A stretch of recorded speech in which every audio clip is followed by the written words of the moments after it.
1, bandits are in hot. Press fresh to engage.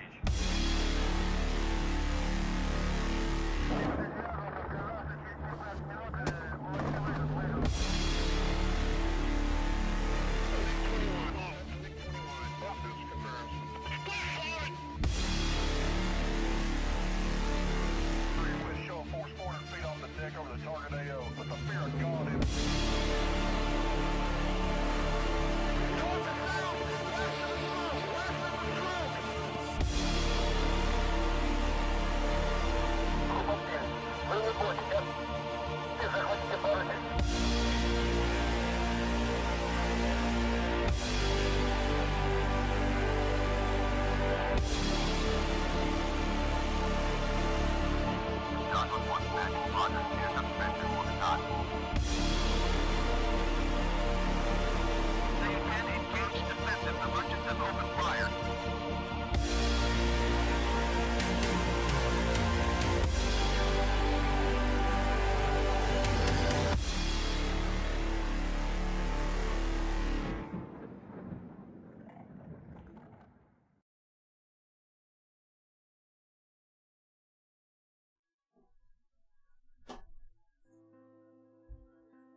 Good morning and welcome to SATAL Week 12. I'm your host, Moltar, here with my co-host, Iron Mike. Hey guys, how are you doing? Welcome to the stream. SATAL's been a great run. We're here in Week 12, 59th versus RvE. I know a lot of you guys are excited for the Heatblur Q&A that's supposed to take place afterwards, and the one lucky person that will walk away with a Heatblur module. More than likely an F-14, but I know that gets everybody excited. Everybody's building the hype for when the F-14 is going to release. I know I am. I know Iron Mike working with Heatblur. He's really excited. Everybody's getting amped up. So saying that, the teams are starting to join the servers, so we'll get this show onto the road. We're getting started, so I'd like to thank all of our sponsors. First off, and primarily Heatblur, for everything that they've contributed to the stream, to be able to make this possible, to make SATAL the event that it is. I'd also like to thank Lot ATC for their contributions in real-world GCI, TacView for their contributions for the in-game winner prizes. Also like to thank Buddy Fox for their contributions. If you guys haven't checked any of these guys out, their links are down below. You can click down there and they'll link directly to their websites. And yeah, let's get this show on the road. We'll flip to the map. The planes are starting to spool up, and let's get this party started. Alright, so today we have the 59th fighting against the RvE, the Reservoirs Elite. And we have here a very old squadron, the RvE, but it has nothing, or it has a lot to do with where it started, of course, but it has been shuffled through with new guys. So the RvE hasn't been seen in SATAX yet, and SATAL events in that manner, or you know, joint warriors and so on, as a competitive squadron. And the 59th is also a very new squadron. I mean, not that young anymore, probably also more than 2 years now, but they're also making basically first contribution to the competitive environment by taking part in SATAL, and I would like to welcome both of them very dearly and very fondly. It is also very nice to see, you know, that not only old squadrons take part in SATAL events and the very same faces, but that we get new guys, and we hope to get much more new squadrons in the future too. So everybody who's still thinking about it, like I always say, you know, join SATAL, join SATAC, join all the multiplayer events that you can. It is going to be fun, to say the least. Now, Iron Mike, do you know anything about the tactics of these two teams? I know I don't really know, and you kind of touched on this briefly. I don't really know a lot about 59th. I used to fly with RvE, so I know a bit about how they do things. But do you know anything about how these teams are going to approach this fight? Tactics that are going to be employed, how the different airframes with their different advantages are going to be used, the different weapons, so on and so forth. You got any insight on that? No, not really. What I see from the get-go, though, is that both teams are showing a mixed setup, and that is a setup that can carry both semi-actives and actives, meaning the F-15, plus an additional fighter on the RvE side. The choices for the Su-27 or J-11, which includes data link, and in that sense is not a bad choice. Also, you get a lot of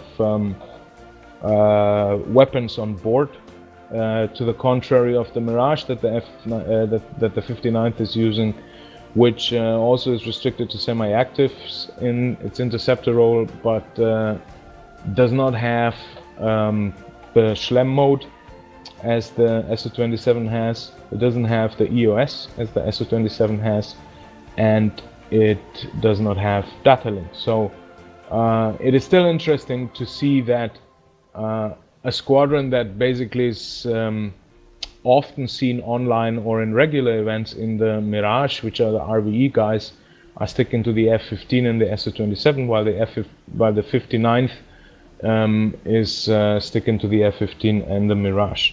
So apart from that, it's very difficult to say at this moment what kind of tactics they will choose. If I see a mix-up of Su-27s and their 15s, that always tells me that the Su-27s will probably, in addition to the GCI, provide data link, update on targets, and also try to, you know, make deliver on the role of maybe silent sneaking, hanging back, or, you know, doing the bagging if there's a bag and drag situation and stuff like that, while the Mirage could be that mock-up fighter at the front, you know, to deplete the enemy of missiles, you know, get up close, haul ass out there. The main advantage of the Mirage is the speed, in my opinion.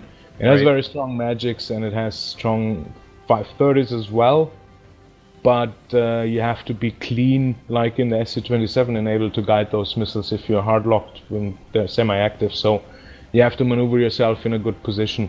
With the F-15s, that's possible on both sides. Now, do you think the Mirage is going to be at a significant disadvantage because it can only carry 4 missiles?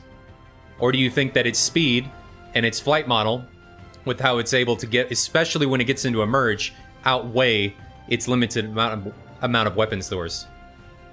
I would say if you would have a very event-hardened, competition-hardened squadron that is a dedicated Mirage squadron, very much like the 51st is a dedicated Su-27 and the 104th a dedicated F-15 squadron, then, you know, it would very much depend on how you use it, right? If you have a pilot that is good on speed and fuel management, then he can do a lot of mock-up runs and, you know, play the bait until it's his time, basically, to shoot.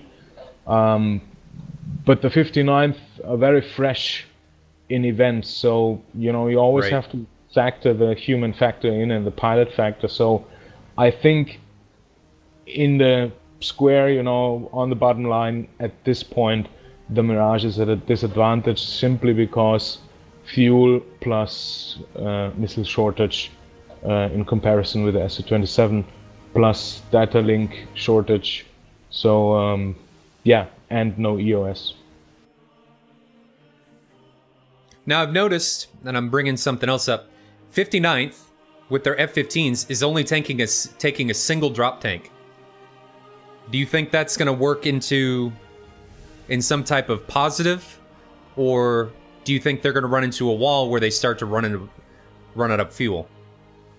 Well, you know, fuel tanks are always important for anything before the fight. For everything after the fight, you want to come clean with the bags when you're like on zero, you know. If they have a very good fuel management until they hit the FIBA, I think it doesn't make so much difference as people always think, you know, whether I take 3, 2 or 1 bags.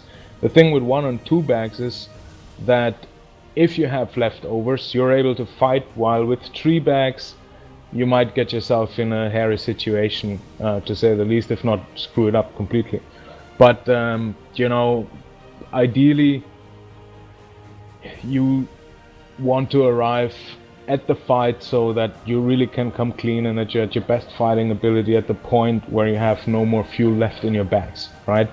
So as long as they fly accordingly to the FIBA and come clean at the very moment and not burn internal fuel before they arrive or before the fight starts, because there's also a prolonged beginning phase of the fight where not much fuel is, or not as much fuel is burned as when it gets really tight, then I think it shouldn't make much difference. But if they feel more comfortable in maneuvering the aircraft, you know, whatever you do for your own confidence sure is good. So if they're trained to fly with one tank, then they should do that.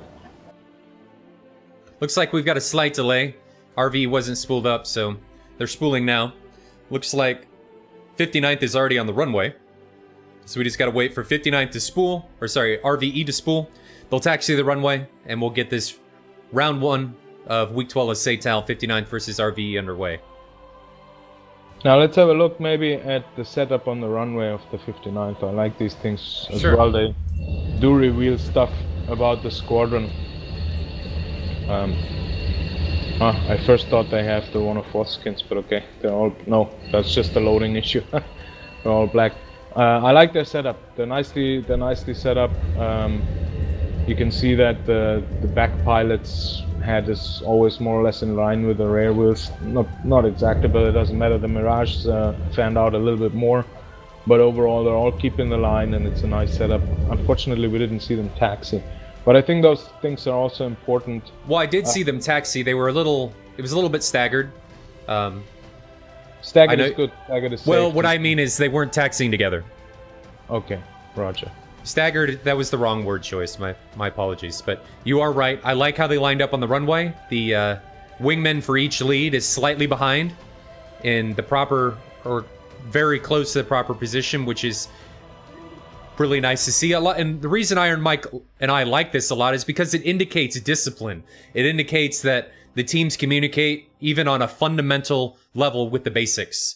And if you don't communicate at this level, it's really hard to communicate and maintain shape and communicate when shit hits the fan. And you need to know where your wingman is and keep shape. So if you're not able to keep shape on the runway, it's a pretty good indicator of what your abilities are when you're actually in the fight. Now, just because they're able to keep shape on the runway doesn't necessarily mean that we're going to see awesome shape in the air, but it usually indicates that they've put some practice in and they're focusing on the fundamentals, which is really good to see. There's another thing with the standard operational procedures is that they ooze you into the flight before you fly. In other words, they get you quicker immersed into the game. So also when you guys fly on the server, you know, a lot of times when you get shot down, what you do is like you respawn, you haul ass to the runway, you take off immediately. You haven't even engaged your head, you know. You haven't even cooled down yet from that last loss that you had. And so, you know, when you do the SOPs, when you do a standard spool up procedure, refueling, rearming, a proper taxi, a proper lineup on the runway, you know, a proper takeoff, so that you do all those steps from the beginning again, or when you start a competition and in between, of course, you know, then you immerse yourself much more in the new flight and you leave behind what has been before, especially when you have been shot down. So it's a very good method, you know, to simulate also outside of the flight, outside of the shooting. You know, the more you can simulate of the sim, the more you get immersed into that, and the more immersed you are, the more you're open to gain situational awareness in the game.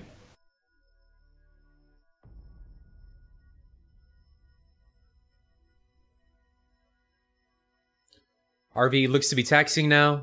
J-Man's taking them out. J-Man is holding short in front of what looks to be runway... I always forget what Maycop's runway is. I think it's runway 30. 30, yeah. So that's also good, you know, I mean, Maycop has very thin runways. They're not really made for formation taxiing. It's not really a military airport.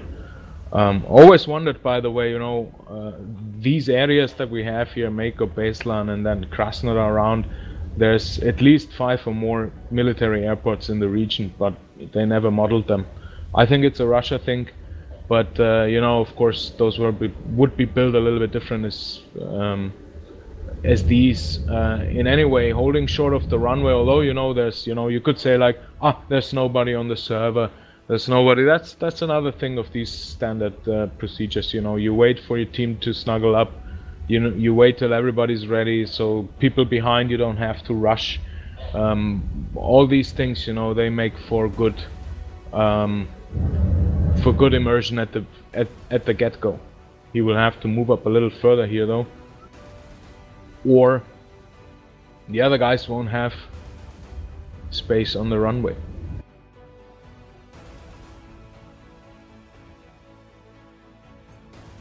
It's also very unusual actually that the lead is on the right side. Usually we always do it on the left and the wingman is on the right side. Why do we do that?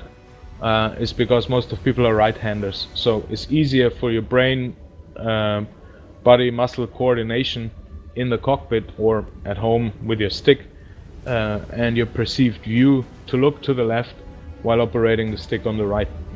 A lot of people, when they go through formation trainings and stuff, they have much bigger problems doing left formations, and left line abreast being the most difficult one of these, than doing right formation or right line abreast. It's also always like when you have your right hand playing the stuff, you're always kind of looking a little bit to the left already.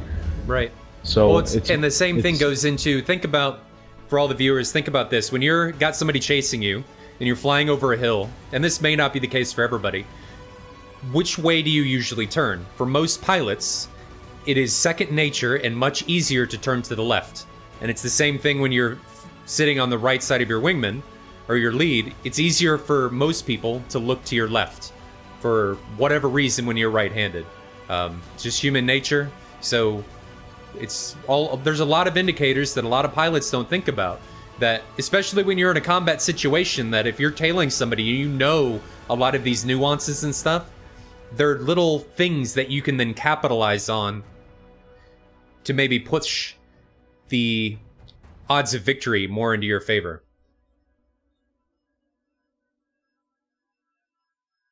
Looks like RvE's now lined up. So very much staggered lineup, and you can see again, there's no shame, you know, if you guys want to line up in one row and take off in one row, that's fine, you know, I mean, but you can see that, you know, the thought behind the lineup of the 59th is much more classic and much more, you know, by the book than how RvE is lined up. RvE is basically lined up in a stack, one on the right, one on the left, and, you know, in a zigzag if you want. Right. All right, guys, fight's on. Both have given the already sign, so let's watch these guys take off. Sorry for cutting you off there, Iron Mike. Go ahead and continue. No, that's fine. Let's concentrate on the takeoff. Enough about lineups, I would say. And J-Man is pulling ahead. So yeah, what they do, RvE here, is what you can see. It's a very safe takeoff that everybody goes in a little bit of succession behind the other. Usually that's 3 to 5 seconds. What that does is that you avoid mid-air collisions early on in the game. Of course, it's very frustrating if you would take off and collide with an aircraft, and then you know, you lose 1 or 2 planes already before you even enter the bubble. That will put you at a serious disadvantage. So as I see it here, that is a safety takeoff, and that's totally fine to do it like that. We will see how they stack up then mid-air, and maybe we can peel out or guess or guesstimate a little bit of the tactics. On the other side, if you look at the 59th, they do classic takeoffs in formation, but also here you see there's always a little bit of a safety distance in between, because again, you know, whether you're taxiing, whether you're taking off, whether you're landing, you most certainly do not want to lose aircraft due to collisions and similar mishaps like that.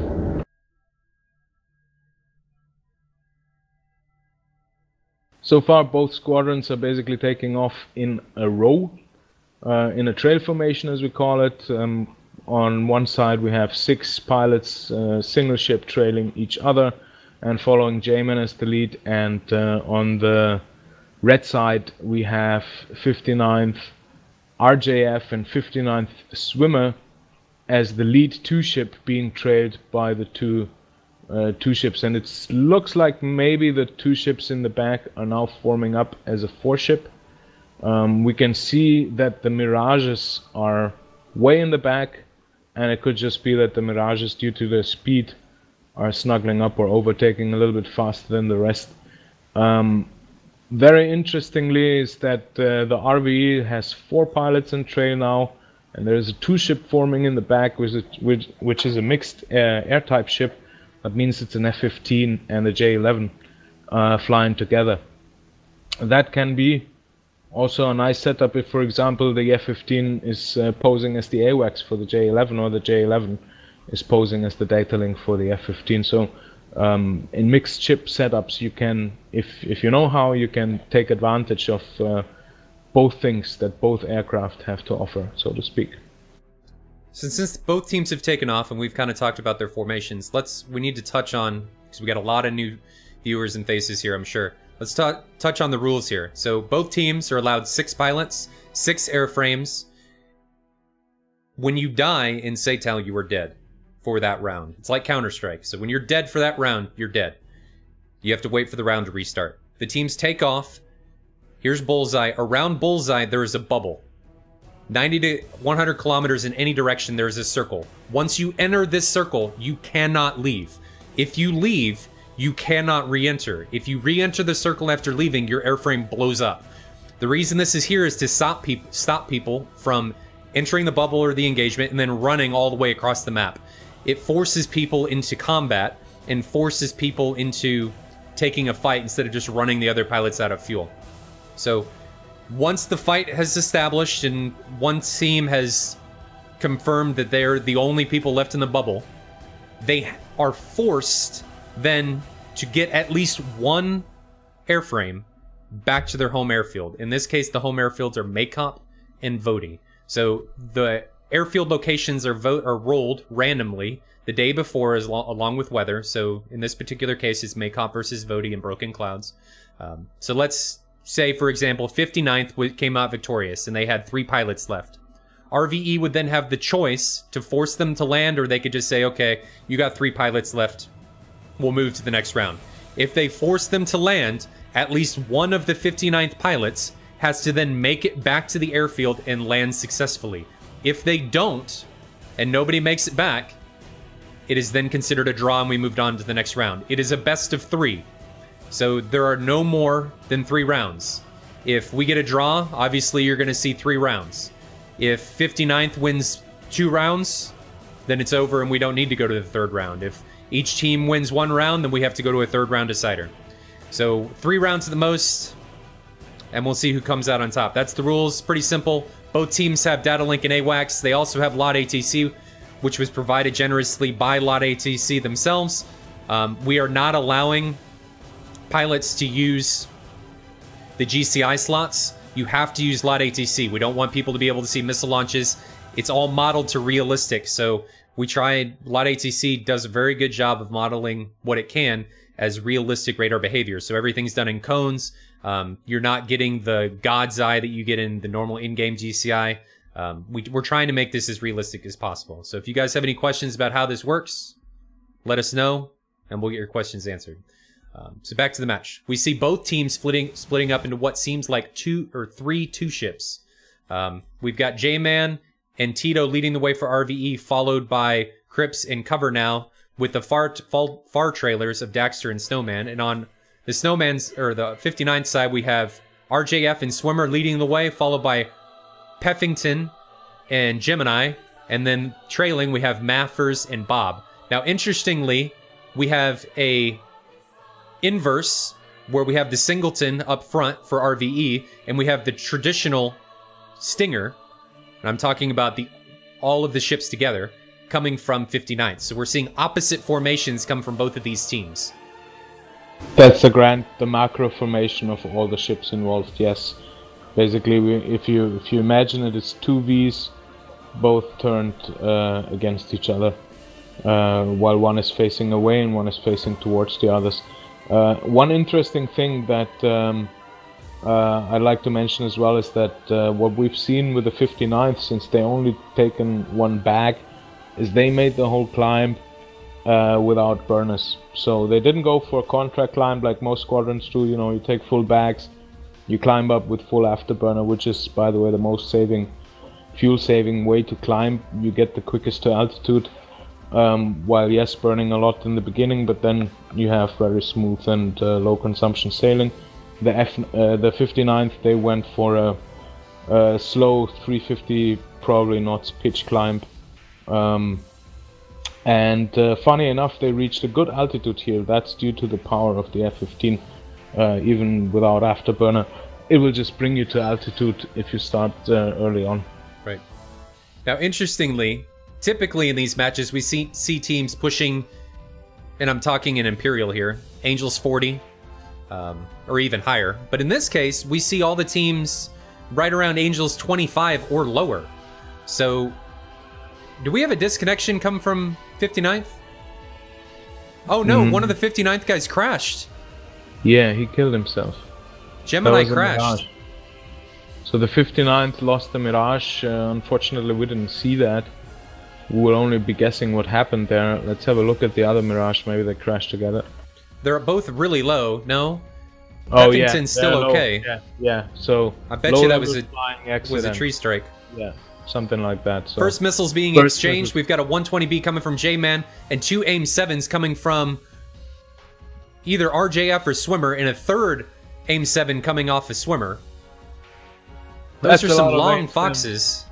Yeah, very long foxes, and also a little bit of waste of missiles, I would say. Let's have a look at the loadouts. Maybe we haven't talked about that. And you can see that, okay, his 7s are almost gone. There was one AIM-7 was from the other guy, and 2 AIM-7s was from Swimmer. So what they could have been is they take the AIM-7s and then use them early, because they obviously, or typically, not obviously, but with typical fighter pilot behavior, you anticipate the worst when you get that launch warning, and you assume an active's on you. So using those AIM-7s to push RvE away at the initial start, because the AIM-7 in comparison to the ER and the 120 is kind of a lackluster missile, it's a pretty solid strategy. Using them as a buffer zone to maybe get your guys in a better position and give you a little more time to push the opponents back is, in my eyes, a decent strategy to use.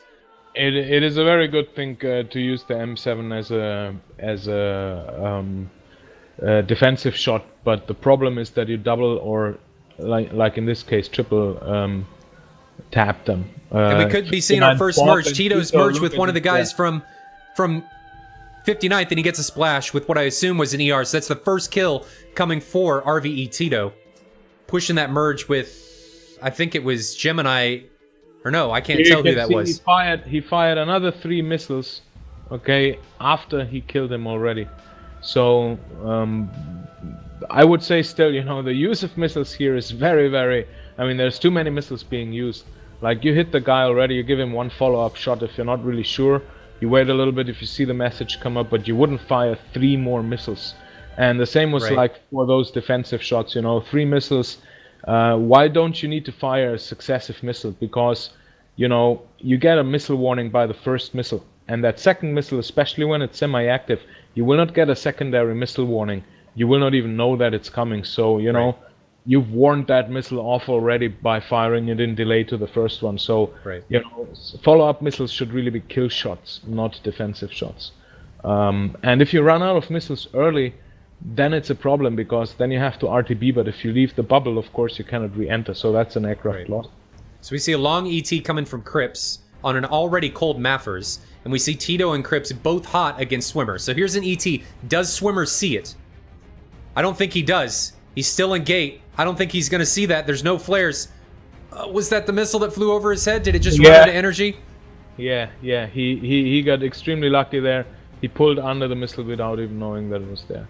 So Swimmers is being trailed by Cripps. 77 follow-up missile from Cripps. But I don't think that's going to have enough energy. Snowman and RJF have an exchange ET against AIM-120B.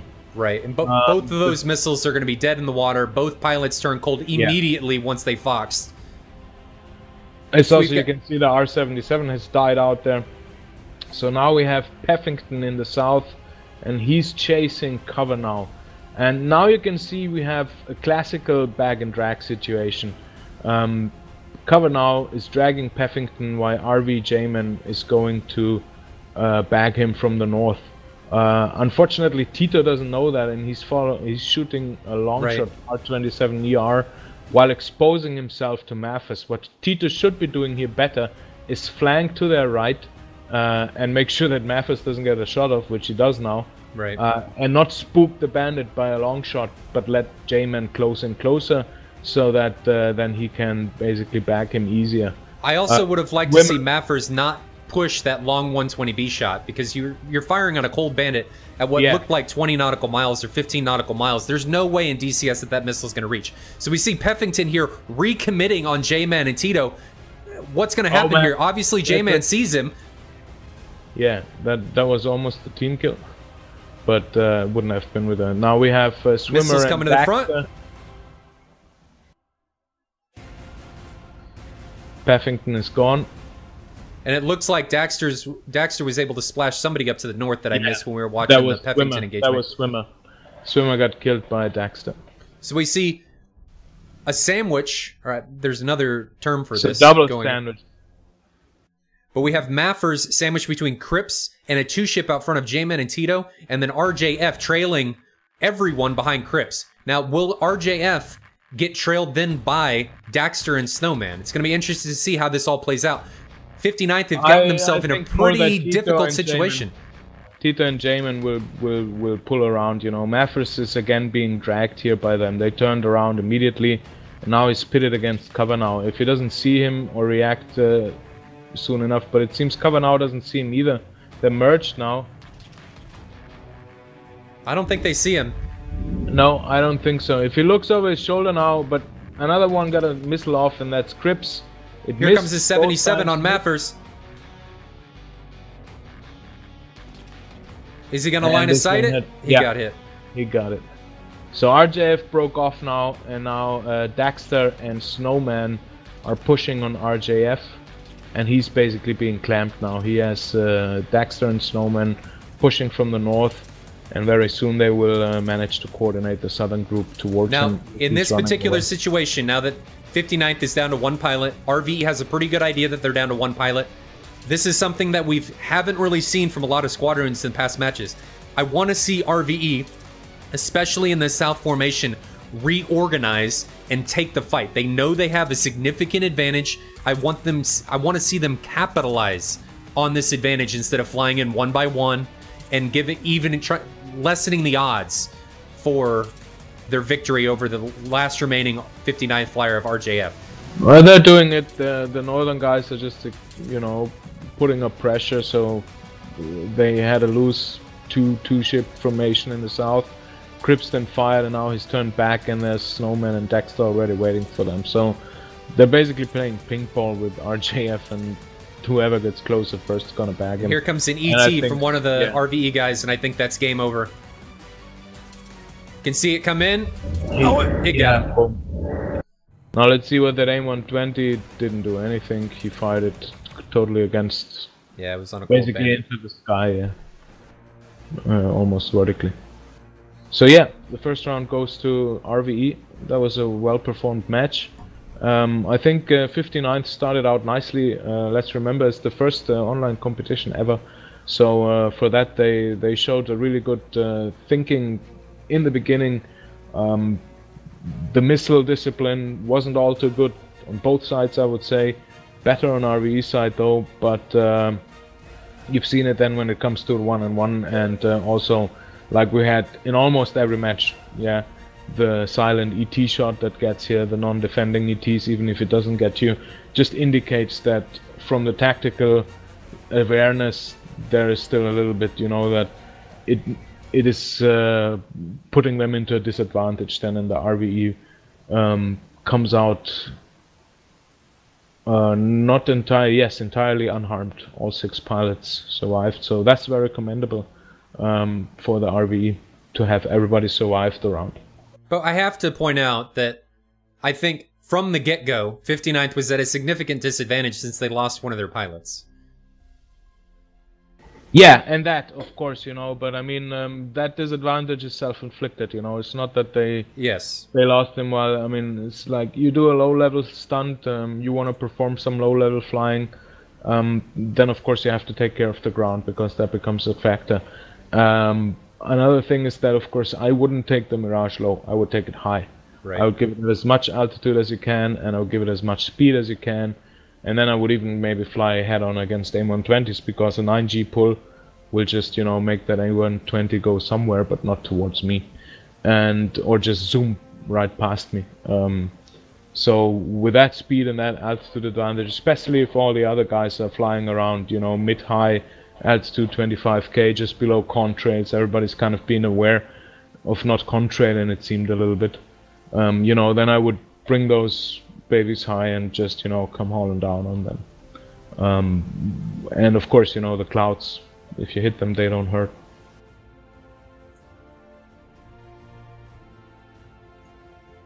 Just watching these guys form up in RTB. Back to voting. So we've talked about formations before on takeoff. Let's talk about rejoins and formations on egress from the AO. It's always, I like to see all, you know, and from my guys I would expect, you know, nothing less but to form up first, you know, then RTB, land information and such, unless, you know, quick landings, refuels, and depends on the event, of course, you know. But if everything is over, it's still make a nice flight home. If you're not forfeiting the flight, you know, if 59 says, yeah, you gotta land, or if they just say we wanna land, is unwinding the same way like I talked about the unwinding through the SOPs prior to takeoff. So, you know, if you have a nice flight, and the other thing is, of course, you know, flying together itself is fun, and if you break it down even more, flying is fun, you know. A lot of people are so concerned to have so much flight time and then so little fight time. I think the longer I fly, you know, the more I enjoy actually those flying bits. Right. Being information, landing, taking off, maneuvering, following a flight plan, keeping your altitude, keeping your formation, and so on, you know. All these things are work, and if you excel at them, what you see is beautiful formations, you see beautiful landings, you see beautiful overhead brakes, and all those things, you know, I think they improve the experience that you have in the sim, and thus also improve the fun that you have while you are flying.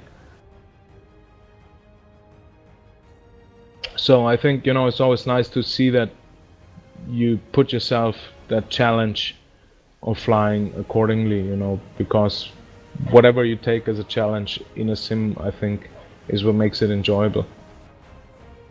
I agree. The more that I fly, the more I find I enjoy even the mundane stuff like taxiing, and it's not all about the combat. Maybe that's just me getting older and finding enjoyment out of the smaller things in life, but I get a pretty large amount of satisfaction off of just formation flying and nice taxi departures, formation landings, and it's about, to me, the entire experience. If you have a great taxi, a great takeoff, a great ingress into the AO, and then you have a great engagement, and you carry on that enthusiasm and the great experience until you're parked on the taxiway or on the apron, it culminates in what I can describe as the best experience possible. So if you focus only on one part of that, you lose a lot of what flight simming is about.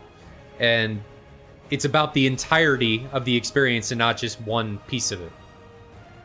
Yeah, that's why it's even fun to fly a Cessna in X-Plane or whatever, you know. I mean, I'm not saying it's fun to fly it in DCS, hint, hint, but okay. Everyone what they like, right? I mean, it's still jets, it's still, you know, hot, afterburner, missiles, flares, chaff, and guns, you know, and of course a smoking adversary if everything goes well. All that is part of it, right? And it needs to be there for DCS to be DCS, in my opinion, and a fight sim to be a fight sim. But everything around it, you know, it just, you know, also kind of switches that switch in your brain where you say, I'm just gonna fly properly. And here's the thing, right? The better stick you are, the better fighter you are. Right. Because again, you're more immersed, you know, your decision is to fly like a virtual pilot, as we say it, rather than, you know, arcadishly, as some people prefer. But both is good, you know. I mean, in the end, you should do what brings most of fun to you. And I don't mind if people, you know, take shortcuts for themselves and you know, make themselves missions where it's air start and ride against the enemy. Sometimes you need that too, right? Just shoot down stuff and have as much of it as you can. All is good, but I would like to encourage everybody, you know, take a bit more you know, interest in the flying part and in proper flying, in flying level without autopilot, for example, in keeping a certain descent rate, in making more beautiful landings and stuff like that. You know, I mean, it's also going to be important when you fly the F-14 that you're able to land on a carrier, and that's like a window 4x4 meter sized square, and it's extremely difficult to hit if you do not fly beautifully. So, you know, all these things, they will increase your gameplay, not only outside of the fight but also within the fight, because all those lessons that you learn during normal flying, during, you know, formation, for example. What is dogfighting? It means trying to get on somebody's trail formation. So if you're very good in rejoining formations, your merges will be better, and so on. So, you know, the more you take interest in all the bits and bobs of flying, the better overall fighter you will become in the end.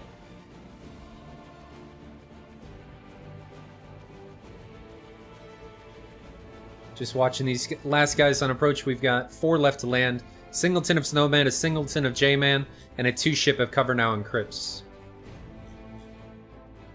And once these guys land, for the viewers, we'll get round 2 underway. I enjoy watching the pilots land. It's a nice ending to a round. It brings a conclusion instead of people just logging out and then restarting everything. Yes, and we've said it a gazillion times, and we'll say it a gazillion times more. Surviving is more important than killing. Right. You know, no flight, you can kill 20 bandits and you get shot down, you know, especially then, you know, you're gonna be so sour about it. But if you kill one guy and you land, it's gonna be a happy landing, trust me. Well, and you have to consider that even if you didn't kill somebody, your tactics, your weapons employment, you know, dragging a bandit for dragon bags, or maybe you ran somebody into a tree, that just because you didn't kill somebody doesn't mean that you abstractly didn't cause somebody to die on the opposing team.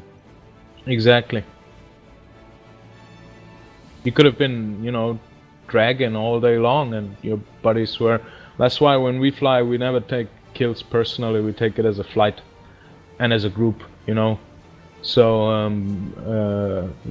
if somebody drags somebody for me and I bag him and I shoot him down, I will tell to my wingman, good kill buddy, you've done well, you know, because it's his kill just as much as it is my kill. And we share in that. That's assisting, and it's very important. A lot of kills wouldn't be possible without your wingman, even if he wasn't the one who was shooting the missile.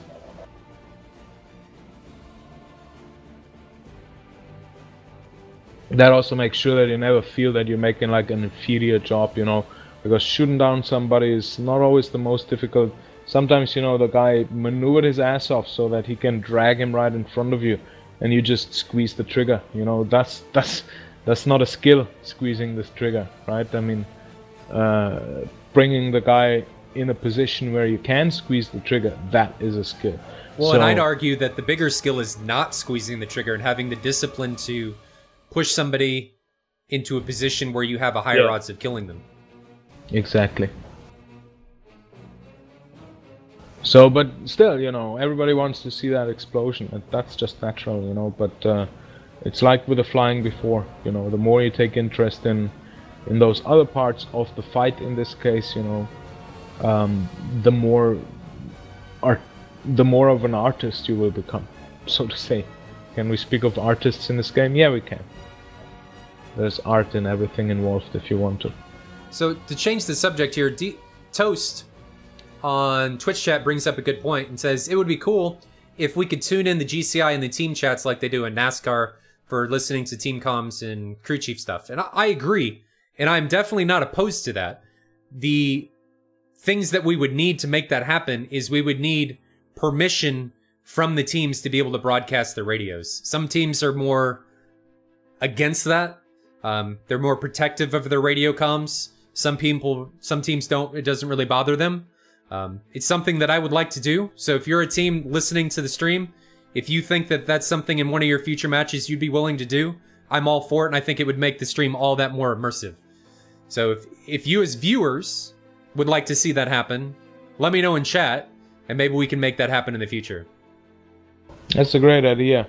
I think what a lot of teams are concerned about, of course, is that when in private and as a team and a group that is known to each other, you talk differently than, you know, when you talk in front of an audience where you take a little bit more care of your words, so to say. So, you know, there's a lot of cursing, swearing going on, stuff like that. I'm not saying that all teams are swearing around. Oh, who was that? One of the F-15s just tipped over and ripped his wing off. Oh no. And I caught it. I don't know how, I got lucky. He's doing a dance on the runway.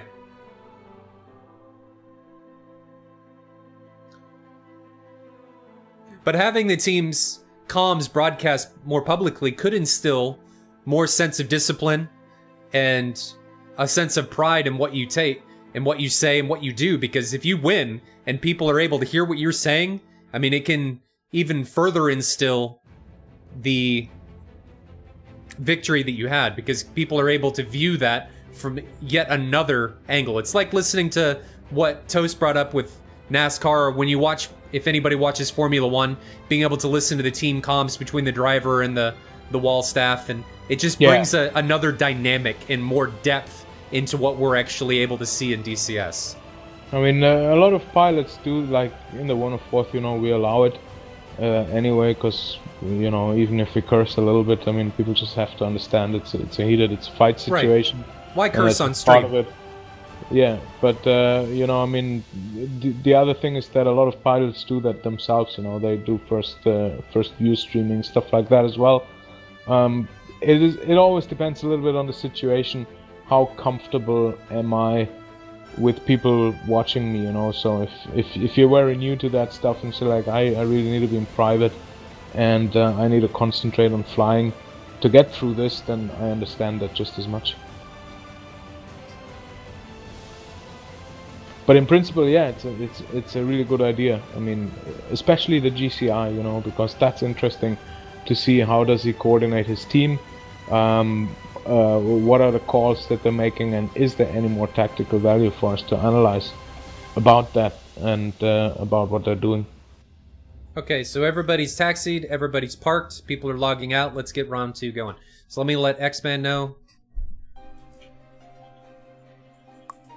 And we'll get round 2 for SATAL Week 12, 59th versus RvE underway. And just a reminder, guys, for any of you that don't know and didn't see any of the reminders that I pushed out on Discord, I think Toast pushed one out on Reddit, I pushed one out on Reddit.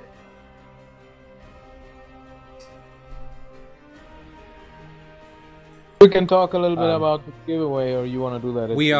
We're gonna do, we don't need to talk about that now, we can wait. We're doing a question and answer with Heatblur, and Heatblur is also giving away a module that they offer. It's any module that they offer. It doesn't have to be limited to the F-14, so for whatever reason you're one of those people that doesn't like the F-14 and you're a Swedish diehard and you love the Viggen, you could do the Viggen. Is it right, Iron Mike? That's a possibility. Of course, so if somebody prefers to have the Viggen, you can have the Viggen, that's no problem. Of course, we encourage you to take the Tomcat. I mean, it's the new deal, and it's something new to try out in case you have the Viggen. In case you don't, then be our guest and just choose what you would like to have better. Maybe in a few words what Heatblur is sponsoring in general, to remind you people, the idea behind this was to give more incentive to teams to stick throughout such a prolonged tournament. We never had that in DCS before, like a championship that runs through the course of the year. That is entirely new, and for that we're giving a prize money of 500 euros for the winning team, and additional 16 modules for the winning teams, and for the viewers, of course. So we hope that, and in this brilliant collaboration with the 51st and all the other co-sponsors, we can create a new era of DCS competitive flying, where we have championships that also pay for the winners and encourage them to build more within their own squadron, for the pilots, their infrastructure and so on, because ultimately this will make the community grow even more, hopefully, and we think that that is a very good thing to happen.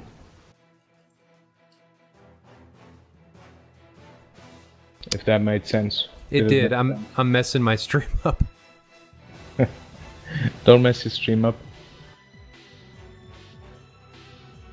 So, but yeah, for those of you who want to be part of the F14 winners, you have to be logged into Twitch and into the chat, and then you will be able to win an F14 Tomcat today at the end of the stream.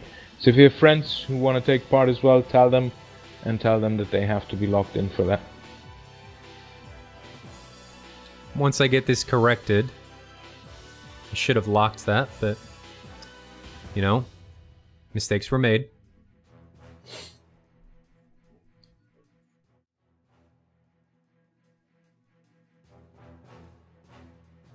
Let me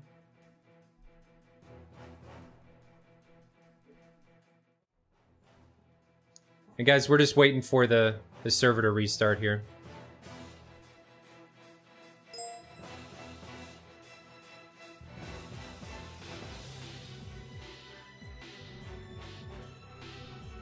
Let me bring it up so that you guys can see what the prizes actually are. Sorry, go ahead, Iron Mike. Yeah, maybe I can already introduce a little bit Johan, who will join us in the Q&A at the end. Johan is the chief editor of the F14 manual, and he's a technical advisor to Heatblur as well. And he's a weapons engineering officer in the Royal Swedish Navy. So a very savvy guy to join us, somebody who knows the F14 really well, and especially its systems, the Advanced Weapons Group 9 and stuff. And we thought today that we would concentrate a little bit on the part of the Rio. A lot of focus has been on, you know, shooting down stuff and so on, but a lot of that work, of course, in the F14 has to be done by the Rio.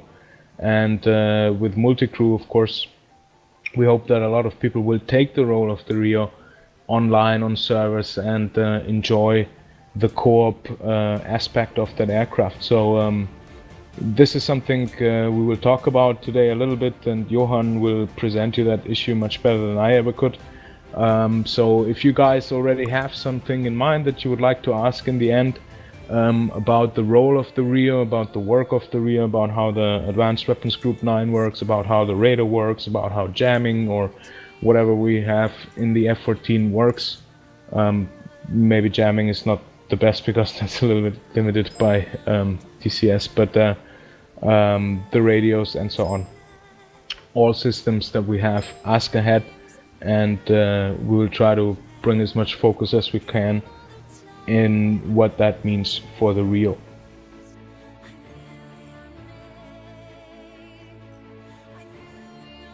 Teams are loading in now for the round 2. We see 59th at Vodi and RvE at Maycott. Teams have switched sides since we're in round 2. Now, since we saw round 1, what can when we talk about this every week, what could both teams have done better to better capitalize on the advantages that they had during that round? Both RvE and 59th. What do you think? I think RvE was doing pretty well. In some cases they stretched out a little bit too much. I think they could have been, you know, just a little bit more aggressive even. But in overall they did good dragging and bagging, and I think they should stick to that. The 59th on the other side, they need to avoid to go for that trap, so they must not let themselves get separated, because what we've seen ultimately on the 59th side was that yes, they came in those 2 ships, but in the end you've seen one guy was chasing one guy, being chased by another guy, being chased again by a red guy, again being chased by a blue guy. That means that basically everybody's just kill locked, yeah, and not really coordinating with the other guys, because whenever you run, even if you chase a guy, okay, you don't want to run away from your guys, you always want to run towards your guys. Right. And they can turn around that aspect of their fight, that they basically run more towards each other than away from each other. Then I hope at least they will survive a little bit longer, or with a little bit better result on the other side than this time. And for that you also need a little bit more missile discipline. I think you know, defensive shots are good, but you cannot win with defensive shots only, so you have to have some kill shots in between in order to kill somebody, right? And for that I hope they will use a little bit more their active setup, and of course that we don't lose a Mirage pilot already on the fly-in. Agreed. I think shape to me is the most important. Now, we saw RvE, especially to the north, was able to maintain really good shape, and it was Daxter's flight. When they recommitted on the last Bandit, it was really good to see the shape that they were able to maintain. And that shape, ladies and gentlemen, is really important to be able to capitalize on advantages and provide mutual support, like Iron Mike was saying about running to friendlies, about being able to capitalize on advantages that you have during a fight. So if you're going in and you don't have shape, it's really hard to be able to tell where your wingman is. And if you don't know where your wingman is, you're not able to push the fight into your favor. You're not able to turn around and run towards your wingman. You're not able to push the bandit into a disadvantageous position.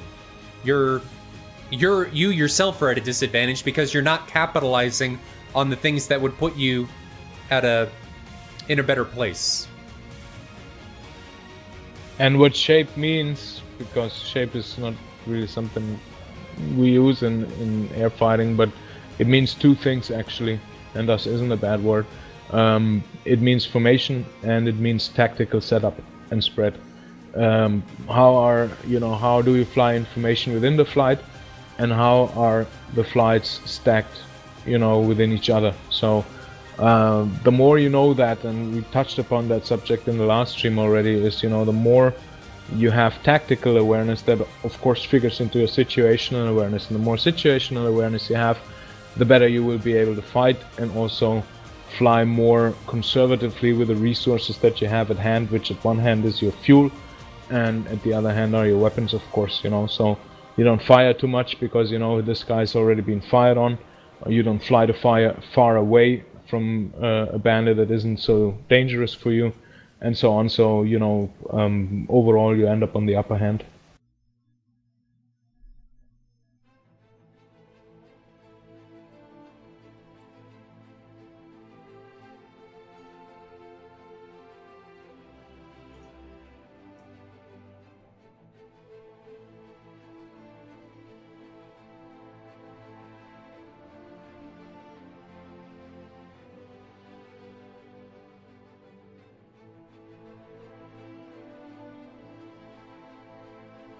Alright, 59th is already taxing.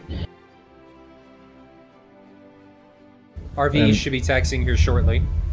We gave both teams the spool up signal, so we should be seeing both teams taxi the runway here momentarily.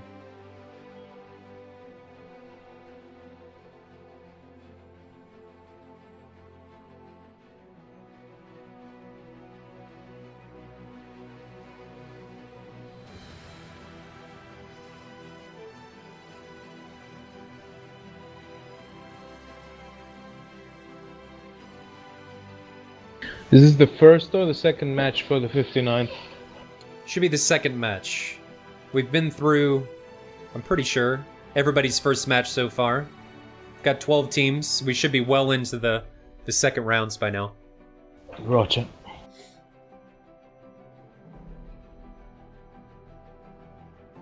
Let's talk about SATAL really quick. I'll just say what SATAL is. So, originally, SATAL, or 51st, ran a tournament called SATAC, Squadron Air-to-Air Championships. And what that did was, it was an event that was smashed into a couple weekends, maybe one weekend, where squadrons would fly against one another in a tournament, either single elimination or double elimination, to see who the best squadron was at that given time. It was run yearly. The last time we ran it was in October, I think. Wasn't that right? Ran into November, the end of November. I think it was just October. And we felt like there was too much going on. It's hard for teams, and especially people. People have lives. People have things that's going on. So when one round would end and the next match was scheduled, teams wouldn't get very much heads up. They may get a week. They may get a few hours to know when their next round was. So we really, 51st, we realized in conjunction with Heatblur that it would be better to give teams a set schedule and to bring this action in a better fitting way to the viewers, you guys.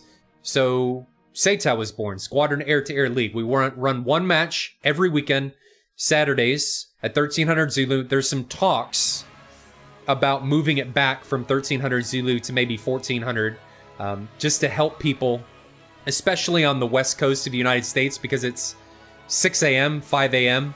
in some of those places, so it gets kind of difficult. And I realized that it could put some strain on our eastern guys in China and things of that nature, but we're trying to find a happy medium. So SATAL pits all the squadrons, there's 12 teams in SATAL, against one another weekly. So there's one match per week, not for each team, but just one match between two teams. You can see the schedule on splash1gaming.com/themerge. Somebody probably has the link that they can post in chat. You can see all the pilot stats, who they've killed, how many times they've flown, their player ratings, everything. We're trying to track all of that and keep that so that people can see not only who the best teams are, but who the best pilots are in competition. And I think that's something we don't have right now in DCS. We have multiplayer servers, but we don't really have a dedicated competitive environment where you see squadrons and tactics and organized play take place on a weekly or really consistent basis. Well, we do have the red flags, you know, I mean... We do have red flag. But the red flag is also open to lone wolf, so it's not a squadron exclusive. And there's nothing wrong with that. I'm sorry, I forgot completely about red flag. No, don't worry, mate.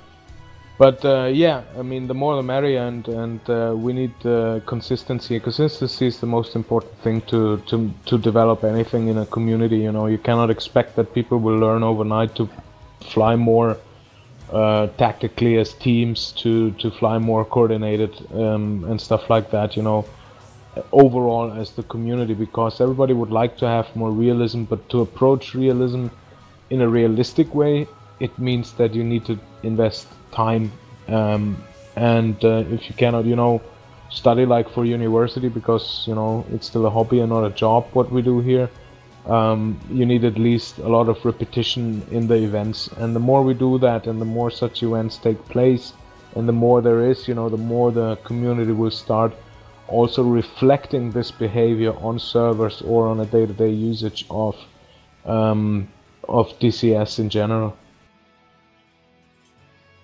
Looks like both teams are ready, so we'll get the go-ahead, get this fight on, and give the go-go-go, so we can hear both teams power up, and they should be taking off here momentarily.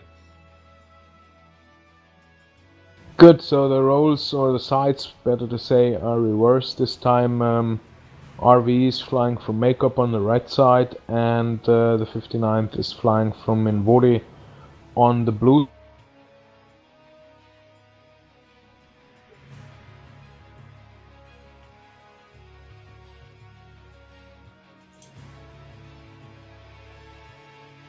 Stick to your SOPs and fly with pride. You've earned it, no matter what happens in such an event. If you took part, you should get a medal. Oh, I think that... Did the server crash, or was it just me? I had some lag. I got disconnected from the server.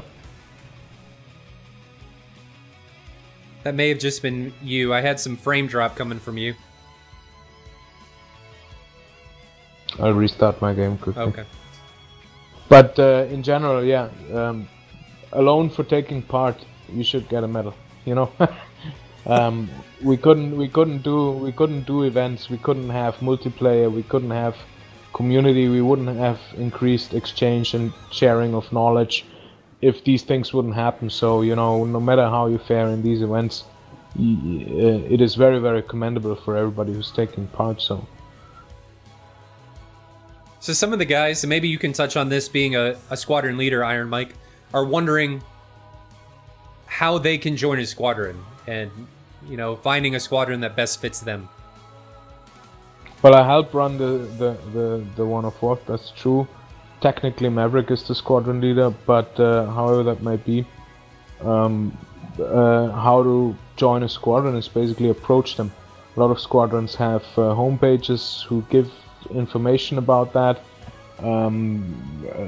Some have even dedicated threads like we do. It's called application requirements and so on. Everything is listed there, and then you will see that you know, each squadron has a little bit of different criteria on how to join them, or what of prerequisites you have to bring with you in order to be eligible as in becoming a cadet or a member in the long shot. So right. You know, you have squadrons that are more casual, where you just knock on the door and basically they already slam you a tag on, which is totally fine and a good place to start out if you're not very sure what you're looking for. Then you have squadrons like ours, for example. We expect to see you on the server for a year already regularly, so that we know, you know, DCS, because we invest like 9 months and sometimes even more, over a year of training into a cadet. That doesn't mean that we train every day, but it just takes long until everything has been done and so on. So we kind of want people who are committed also in the long shot, and who want to stay in that squadron for a really, really, really long time. You know, then you have squadrons that are more towards co-op, flight nights. You have squadrons who basically enjoy server time. You have squadrons who are a mix a little bit of everything, and then of course you have different squadrons for different types of gameplay within DCS. So you might find squadrons that are dedicated to flying helicopters. You have a squadron that is dedicated to ATC, it's the 132nd.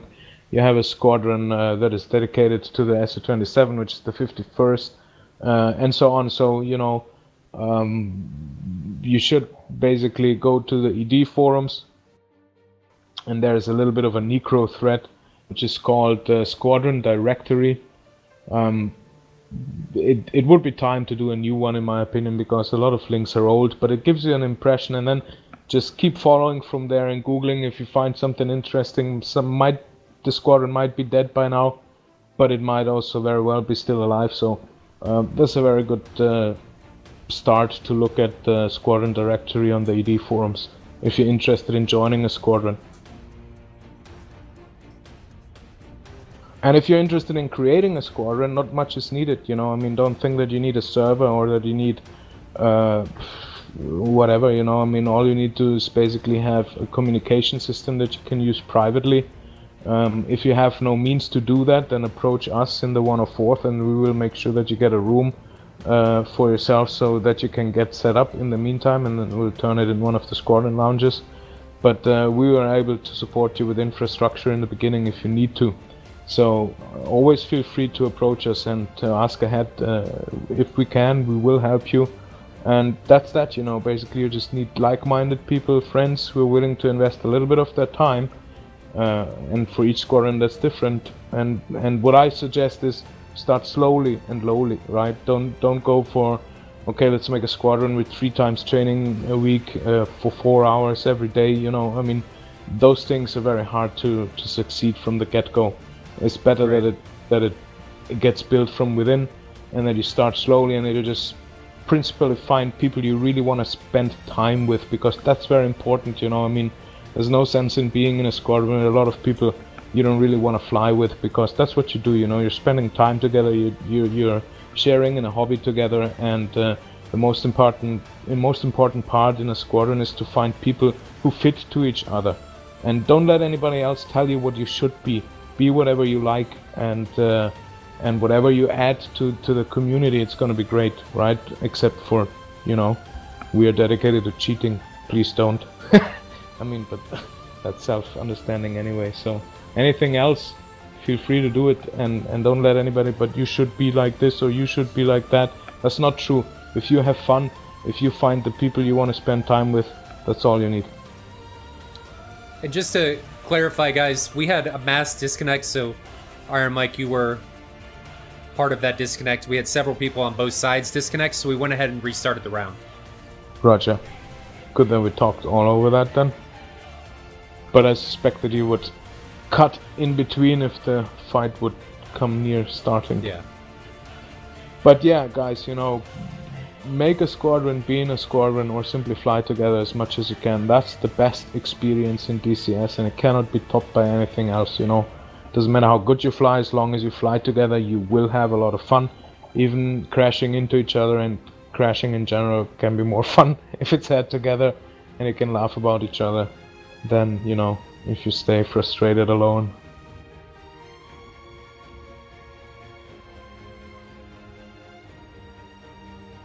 We're just waiting for the guys to rejoin. We had one of the guys, RJF, cause a complete system crash. So we're just waiting for him to rejoin and get in his pit and get this show back on the road.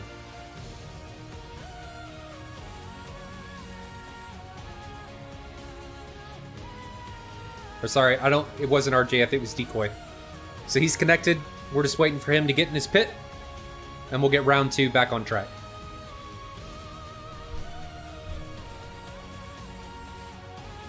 So, we talked about squadrons, and I think this is a good...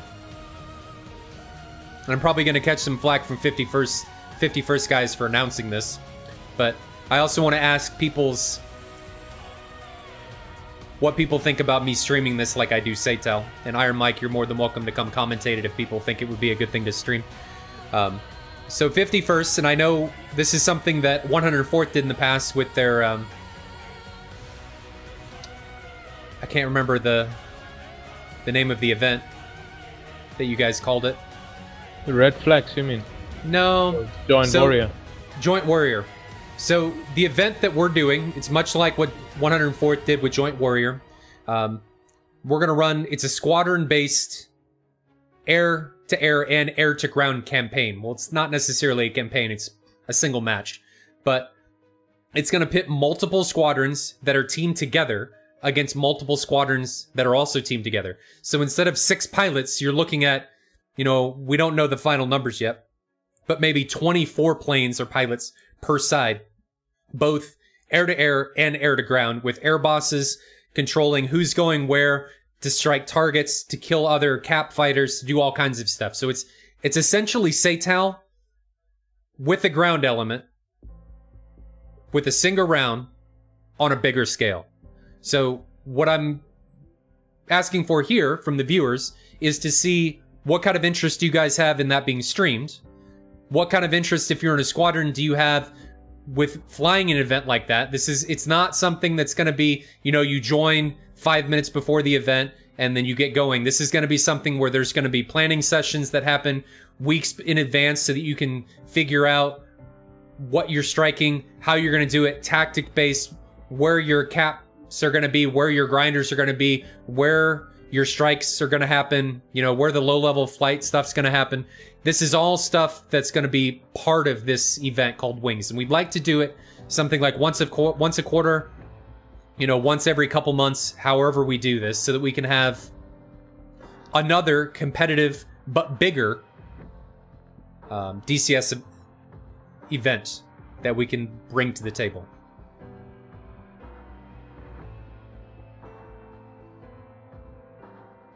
I think it's going to be a great event, and for the lone wolves among you, oh no, another squadron event and I cannot take part.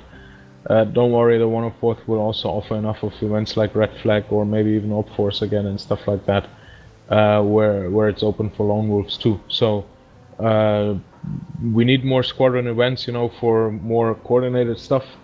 That's just, you know, a prerequisite if you want to take it that next step further. But there will be enough stuff for the lone wolves as well, so don't worry about that, guys. What I don't want to, like you just touched on, I don't want to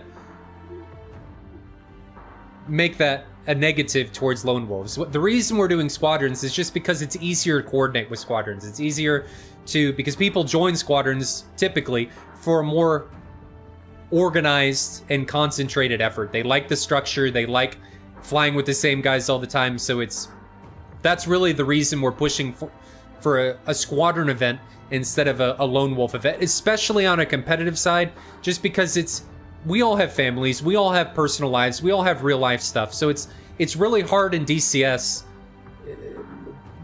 when you get into an event and then something comes up that you have to take care of. As a lone wolf, there's nothing you can do about it. But, you know, when you have squadrons in the mix and stuff, you may have somebody that can replace you, and you're somebody that joined a squadron for that structure and the planning and stuff like that. So that's really why we're gearing this event and, well, all these events towards squadrons from the 51st. So nothing against lone wolves. I don't want that to come that we dislike them or anything like that. It's purely from an organizational structure point of view, and trying to bring something that the squadrons really haven't had before, that we're trying to bring into DCS, to something new and something consistent. Exactly. Every additional pro squadron event doesn't mean that there's going to be any less lone wolf events, and there's no value in whether squadron or no squadron. Again, you know, in the end, it's what is the best fun for you and where you feel best within the game. That should be solely your decision. Don't let anybody ever tell you, oh, but you're not in a squadron, or oh, you're a lone wolf, or oh, you're in a squadron. It doesn't matter, you know. If you have fun, you're doing the right thing. That's it. And we will make sure that for both sides there will be enough events.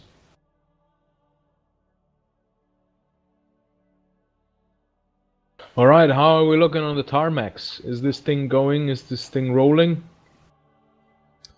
I got the team spooling. I'm just waiting for them to get the all ready for spooled up, and then I'll give the taxi call.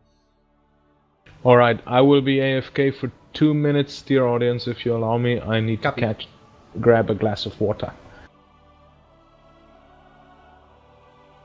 And guys, let's just take a little break from commentary while he steps away. Listen to these guys spool up. Sorry this is taking so long. We had to restart the round again if you're just joining. We had a mass disconnect incident. Both teams felt it was appropriate to restart the round since we had a mass disconnect on both sides. And we'll get round 2 underway here shortly.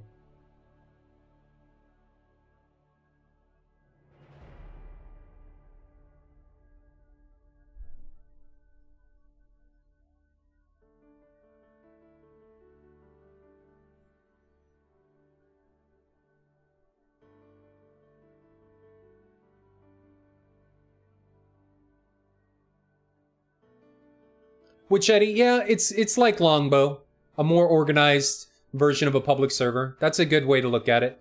I don't think it'll be that big. It'll be much smaller. I mean, we're talking something along the lines for wings of, you know, maybe having 3 to 5 different target areas that you can strike. And the target areas aren't going to be something like guarded by a shit ton of SAMs or something. We're trying to make this real world. So you may be attacking an ammunition depot, or, you know, a building where delegates are meeting, or something like that. So it's not all going to be casts. You know, the Vigans are going to play a pivotal role in low-level strikes. We're dealing with striking targets and not just casts and blowing up convoys of tanks and all this stuff. We're not looking to stay on station for 15 to 30 minutes to take out huge swaths of enemies. We're looking to target accurately, concise, and quickly ground targets while you're covered by some type of cap, so the ground guys the ground pounders get in quickly, take out what they need, and then get out. So we're trying to make this as real world as we possibly can, because in squadrons, I think a lot of us, not all of them, but that's, well, in DCS in general, that's why we play DCS. That's why we're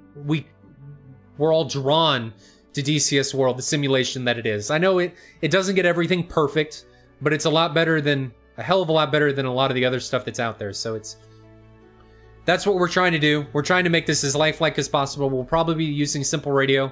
We're just striving to make this as real world as we can.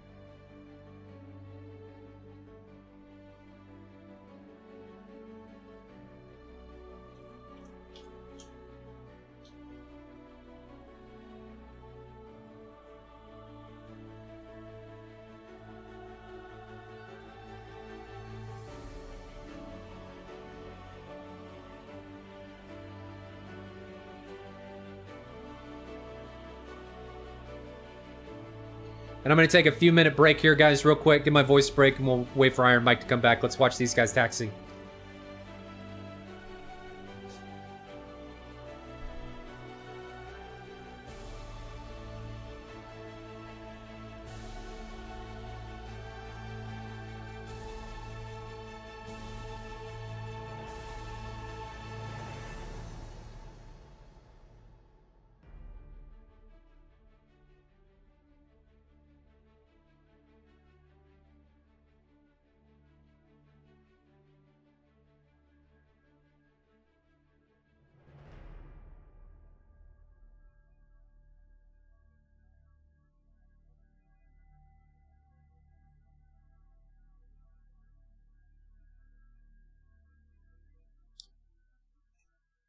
Notabot asks, are there plans to do ground missions too, like Red Flag?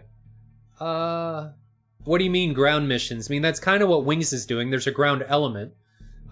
It's just smaller in scope than Red Flag, a bit. Yeah, I think he means strike missions.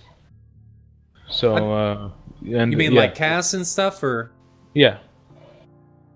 I'm not saying that that's not part of what Wings is going to be. That could certainly be an element of Wings. I mean, you may task A-10s to go take out a convoy of trucks, but that convoy of trucks, I think in DCS we have a tendency to make air defenses for these particular targets unrealistic. So you tend to put a convoy of trucks, which is then guarded by 7 SA-13s, a TOR, an SA-11, and what have you. But we're looking to make this more realistic, where that convoy of trucks may be guarded by a single Shilka and maybe an SA-13. An airfield may be guarded by an SA-10 or a Patriot. I mean, and maybe a step down of a TOR and then a couple unguided or a single Shilka and stuff. We're trying to make this where it's not just about blowing up units. It's about organization. It's about striking targets. You may not even need to take out the ground vehicles of the Shilkas, the SA-13s, or hell, even the SA-10s or the Patriots. It's about taking out the target like you would in real life. It's about taking out whatever you've been tasked to do, whether that be hangars, whether that be ammunition depots, you know, what I said about a delegate meeting and all that kind of stuff. It's about the end goal. It's not about how many weapons you can put on target. You want to bomb politicians, don't you? Hey, you know, whatever gets the juices flowing. We gotta be careful with saying stuff like that. Terror channel or whatever. Well, no, but yeah, you're probably right. Mission integrative goal, right? I mean, that's the thing, that it's not just like a static target area where you go and you have the whole SHORAD network that you have to defeat first, and like, you know, so you can knock yourself out. But it's more like, what is important for the mission? There's this kind of, you know, package being delivered to this kind of station. And if it arrives to the station, then there's going to be a whole lot of trouble for a whole lot of innocent people. So we need to stop the package, right? And then even smaller parts like choppers or stuff can even, you know, have an integrative role that is decisive for the end of the mission and the success of the mission. Because that's, I think, what is great for every player to have, is that, you know, your actions directly contribute to the outcome of the mission. That's what you enjoy in games like Mass Effect and so on, you know, that kind of give you the impression that you know, whatever you do is co-responsible for the course of actions and the events that unfold thereafter. There was a question to me, how can you join and sign up for Red Flag? The Red Flags are announced in the tournament or multiplayer section on the ED forums. Forgot what it is. We haven't done one in the last 2 months. Took a bit of a break so we can kind of see where we want to go with it and how we're going to do them. But there's going to be some Red Flags soon, and there's going to be for sure still several throughout the year. Plus there's going to be more events coming up in general, so always have a look out. We announced them also on the DCS Multiplayer Addicts group and on Discord, in the Multiplayer Addicts Discord, and usually Splash One Gaming is announcing them as well. So you should know of the Red Flags whenever they are. And we'll be doing the same thing for Wings. We just haven't announced it yet. But guys, make sure you watch the multiplayer sections and the tournament sections of the ED forums. Also the Splash One and Multiplayer Addicts Discords. All of these places are really crucial organizational platforms for getting the latest information on events, you know, finding wingmen and squadrons and people to fly with, finding streams and stuff to watch. This is where people hang out. And I should throw in their Hoggit. A lot of people are on Hoggit, especially for news. 9line's on there all the time, giving people information. Cobra's on there. We've got the guys from Razbam, they're on there. So using these platforms are great places to stay organized, and I'm sure a lot of you guys came from Reddit on events and stuff that's coming in the future. So like Iron Mike said, there hasn't been a red flag announced lately. Wings is coming. I'm sure red flag's coming sometime in the future. Just watch the multiplayer and tournament sections on the forums, Discords, and Reddit to stay up to date on what's going on. Looks like both teams are ready. I've got the ready from 59th. Let me check RvE. Still missing for the ready. And until they give the ready, yeah, it's gonna be a very eventful summer, guys. So, you know, typically during the months where there's more vacation to be had and so on, there's also a little bit more events to be had. And definitely we'll amp up the game again, so that all non-squadron members can also take part as well in what's going on in the multiplayer event section of DCS. But the main threat for signing up for events, and then I think we can move on, is the tournament section of the ED forum. So most squadrons, when they announce an event, they do their sign up via there, because that's where everybody has access to. Not everybody's on Facebook and so on. So that's where you can sign up. You will see the announcement of the event there, and usually you sign up in the same thread. And the very first post, read it always carefully, guys, including the briefing and so on. It will tell you everything what you need for the sign up of the specific event.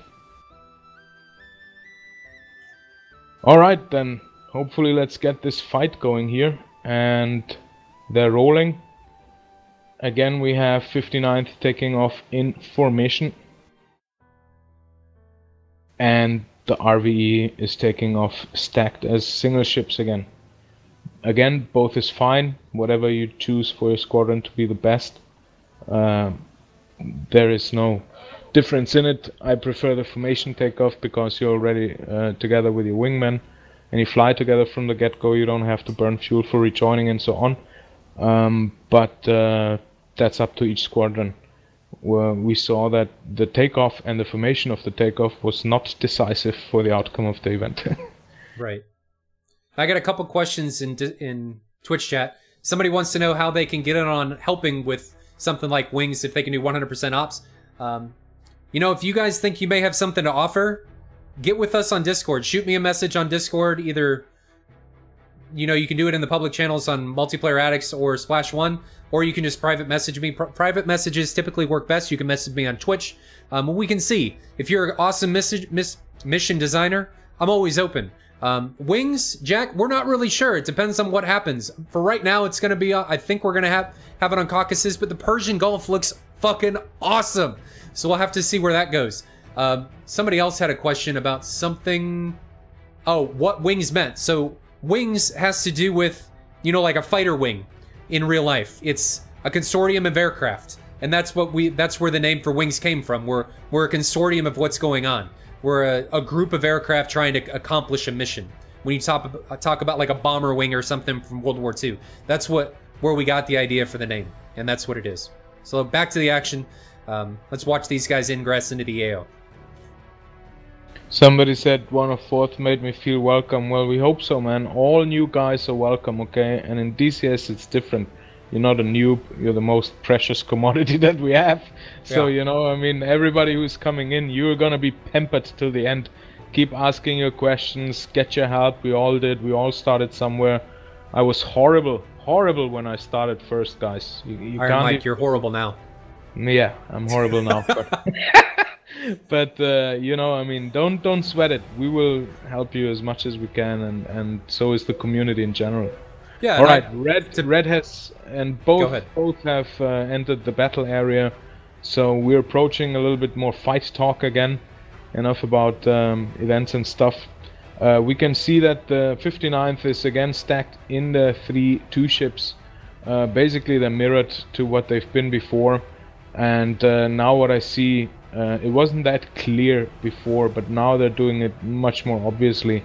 They have basically cap front of a 2015 flight, 2 ships, and then you see they have a bouncer at the end. They were just turning a circle in order to get distance in between them, so they are, in my opinion, committed to being fallback guys. The F-15 has a very strong radar, so it can also help with AWACS support, so to say, by using its radar and so on. But I hope they will make use of that, because that what was missing before. They had that flight stacked in the back, but they really forgot to fall back to them, and they were running in the opposite direction, which then put them in harm's way, clamped in between the RvE. And the RvE basically is forming up again like they did before. It's the inverted V of the 59th. It's a spearhead with a 2-ship Tito and J-Man, again mixed Su-27 and F-15 at the front, and then we have an F-15 and J-11 mixed 2 ships both in the back. And it's very interesting that they are going really, every single 2 ship of them is mixed with one F-15 and one Su-27/J-11, which means that they really want to make the best out of the capabilities of both aircraft. So they pitch them together up against the enemy in a 2-ship combination, which is very interesting, because it is a very good setup for doing bagging and dragging, or dragging and bagging, which we've seen also in the last round. So real quick, I hate to do this again, but I gotta step away from the combat. Somebody asked how they get in on the giveaway for the F-14. That'll be done through a bot in the Twitch chat. I'll announce a keyword, or we'll announce a keyword here probably towards the end of the stream, how to enter. It's going to have to be done in Twitch chat, so if you don't have a Twitch login, I suggest you get one so that you can have a username. And then somebody else asked about my mod, and just real quick, I'm running DCS Mustang from 104's texture pack, and then my mod, which you can find down below. So back to everything. I like seeing 59th in their concise 2 ships.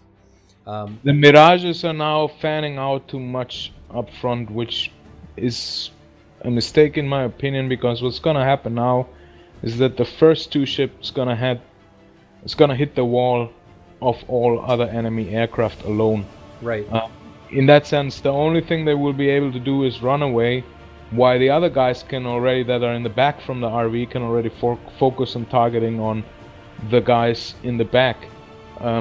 That single 2-ship again, like let's say if those are running and all the RvEs are running, and then at some point they come in from the north, it's still gonna pitch them, you know, against the superior force if the RvE manages to stay together. But we will see what happens. Maybe the Mirages slip through their radar, maybe they go by unnoticed, maybe they will be able to ambush them, but it's a big if.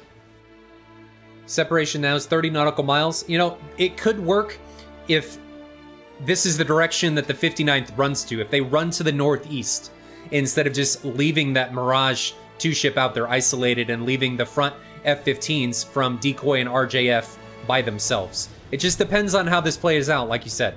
And how, if they stay disciplined and don't overcommit, it may work, as long as they run to the northeast and don't just leave the Mirages by themselves. If they run to the south and separate themselves from the northern element and increase the separation, it's gonna get worse. And the problem is also, and that's what we see a lot by new teams, okay, they separate too much. Because effectively what they've done now is they put the Mirages on pause, right? They're not part of that fight at the moment. They will become part, because one 2-ship of the RvE is now separating and committing to them in the north. We have the first engagement in the south. Again, we have 2 AIM-7s fired here as defensive missiles, and like suspected, the RvE is turning back. And also here you can see now that the distance already in between the lead RvE 2-ship and the trailing RvE 2-ship is so big that while they are turning back, RvE Tito is not even in firing range yet.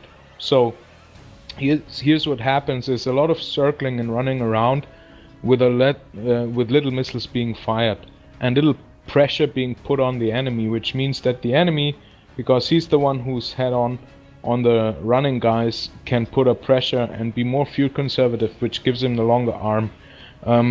The same we see in the north. RvE, Snowman and Dexter, they're taking it easy. They're not rushing into those mirages. They let them come to them because they know the longer they hold out, you know, the longer breath you have in these events, the more likely you're to survive.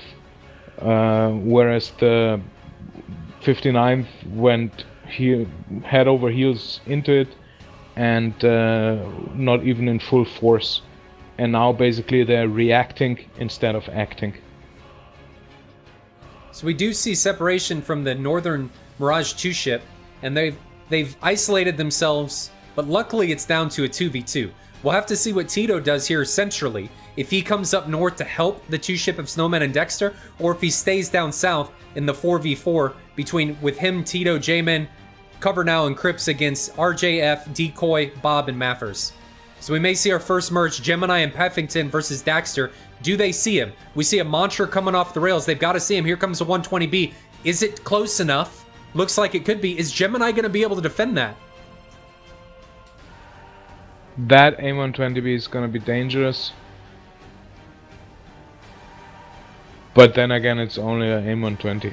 Yeah. It is. Oh my god, those. And especially with the radar cross section of the Mirage. Yeah. It has radar guided missiles have a hard time locking the Mirage. Here's interesting is what happened to Peffington. He's not moving anymore. Looks like there's some lag. He may come back. I don't know if he disconnected. He's going to get hit by a missile though. Yeah, he's down. He's dead. He disconnected. But he got hit as well. So we see Gemini and Tito coming into a merge, and that could have been what happened to Peffington winning the whole time here last time. He doesn't see him. And I think what's going on here is the Su-27 for RvE is getting guided in by... Check in the south, check in the south. 227 ETs are coming in very close to RJF and Decoy. Decoy is in the clear. RJF could be in trouble. No. No, missiles out of energy. Alright, they got lucky there, and Gemini is still alive, so Tito didn't make the best out of Gemini's disadvantage of not seeing him. Right. And J-Man's now pushing on Maffers. He's fired at M120 with a lead pursuit, that's very good. So maybe the 120 will be strong enough.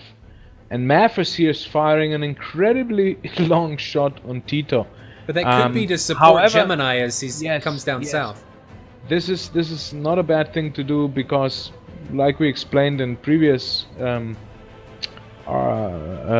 streams, that defensive shots, you know, the missile warning has a psychological reaction on the recipient of that warning. That means, in any case, you're doing something different than you were supposed to do, unless you're 100% sure that missile's not gonna hit me. But it's a very good thing to fire long shots on the guy who's chasing your buddy in order to get him off his 6. In a lot of cases, they will break away. Bob just escaped an M120B, and Tito. And we see a merge with RJF and Crips. But do they see each other? They just flew over one another. Yeah, they didn't see each other. They missed each other. Crips is now the same with J-Man and Maffers, by the way. They also missed each other in the merge. And Crips and Decoy again missed each other. So, okay, J-Man now has acquired Maffers. That was a hit. Maffers is still flying though. Is he going to be able to get this snapshot, come around and put an AIM-9 on the tail of J-Man? No, he's Does he have a HUD? He's stalling. Well, even without HUD, he could use the longitudinal mold if he knows where he is. I think he's gotten the nose around. I think he sees him. I'm not sure if he sees him. Crips somehow managed this time to get on the other side of Decoy and RGF, which of course puts him a little bit in the disadvantage, because if he wants to run to his buddies now, he has to go through the enemy. So Bob here's recommitting on a 2 ship of F-15s, and I would have liked him to see him come instead instead of going northwest to go southeast and drag towards his friendlies, but he's isolated himself up here to the north. But we have J-Man and Crips that have isolated themselves in a 2v4 versus the rest of the 59th team. Here's an 120B coming on J-Man. That's going to be hot. And the Matra as well. So J-Man, I think, is... Oh, no, 120 just stopped short of the target, as it's supposed to. The Matra going to hit him? No! Oh my god. It's flying like, what, 50 meters behind him. There's another aim 7 coming in. That aim 7 was too low and hit the mountain. That's definitely not going to hit him. We still see Bob up here isolated against a 2-ship and the 4-ship down here to the south. Yeah, that aim 7 by Dexter unfortunately was a bad choice because it put him on the defensive before the R77 could grab. And Mappers, right. having been previously damaged, is in trouble. He gets splashed. Crips has shot Maffers. But here comes an aim 9. And I don't know that he sees it. There it is, but and the mean damage at 15. Oh, he does go down. He's just a little down. bit lagged. Merge between Decoy and he takes him down. Brilliant show by the 59th. So that was a strong comeback. This has been a huge change of events here. Yeah, and here you see guys what happens if you run away from your guy, okay? I mean, that's you get clamped behind the enemy and then they have you. That's what Hartmann was always saying, you know, the rabbit versus the pack of wolves, you know. If it's one rabbit against one wolf, he's gonna make it, you know, but if it's more wolves than one, it's gonna be very, very hard to play the rabbit. So that's what happened here to Crips and J-Man. They ran in the wrong direction, they got separated from their guys, and Bob in the north also made something out of it. He just got hit, but he got an aim-120 off on Snowman. Up. It doesn't look like that R77 did anything. Wow! Snowman is down, so now we have 4 59th against 2 RvE guys. That is an awesome turnaround, and this is a very strong and awesome show by the 59th. This time they stay together, and even they play with the Mirages in the north. That is a long aim 9. What I think that was an aim 9 coming from cover now on Bob extending. Maybe that was a trash missile previously that he just flew over. But he's isolating his wingman of Daxter, who has 3 59th guys, Decoy, RJF, and Gemini bearing down on top of him, and Bob is just trying to get his bearings straight after that merge. That aim 9 could make some damage on RJF. He sees it. There's the flares, and I like to see that. Even maybe he didn't see it, but you pop those flares when you think there may be an aim 9 coming. Better to put the countermeasures down preemptively. Decoy and Gemini are now on cover now, and now, you know, the missile management could be problematic because we don't see gunshots coming from the 59th. I think he lost an engine. There's smoke coming from cover now. He got a missile off on RJF. That's 120B. Yeah, unfortunately. He gets popped twice, but he's still up. Is that a moment of lag or what's going on there? He get hit twice and he doesn't have anything going on with damage. It could have been lag, it could have been just DCS, you know, sometimes that happens. So, I mean, yeah, but now we have RJF, Decoy, Gemini against Dexter and cover now. However, you see there's little less missiles flying because they all shot them in the beginning. And that's more gun hits coming on cover now. Good, cover now is down. I think he's down. He's in a stall. It's actually good, I mean, that they spread the missiles because now we see the gunshots coming from an RvE pilot and taken down, who just strafed cover now. That was Dexter. Dexter is quite experienced, and I've seen him do some very good stuff in events so far. So it's very possible that Dexter will turn this around single-handedly if the 59s don't bag him quickly. But now he's got 2 59th guys all over his 6, and he takes a couple shots from that M61 Vulcan from the pilot behind him. And I think he's by himself again in 1v3 with multiple pilots behind him. He stalled out. He forgot to fly. You see, that's the excitement. You must never forget to fly. He ran out of fuel. Okay. I think he ran out of fuel. That's why he ejected. So let's check the stores. Does Gemini and Bob have any missiles remaining? The Mirage has none. Does Bob? We're down to guns only. Does Daxter? This is a guns-only fight, guys. Yeah, there are no missiles remaining. And that's why, you know, I mean, 3 aim 7s as a defensive shot and stuff like that. In the end, you know, I mean, it's just a pity that you run out of misses. But Dexter is doing a great job. I mean, he's fighting them hard and he's defending hard. So we will see how this turns out, you know. And we don't know the fuel states of these aircraft. That is also going to become a very decisive factor very soon. And they also have to make sure that they don't get, you know, tricked into firing. Oh, good hits on Dexter.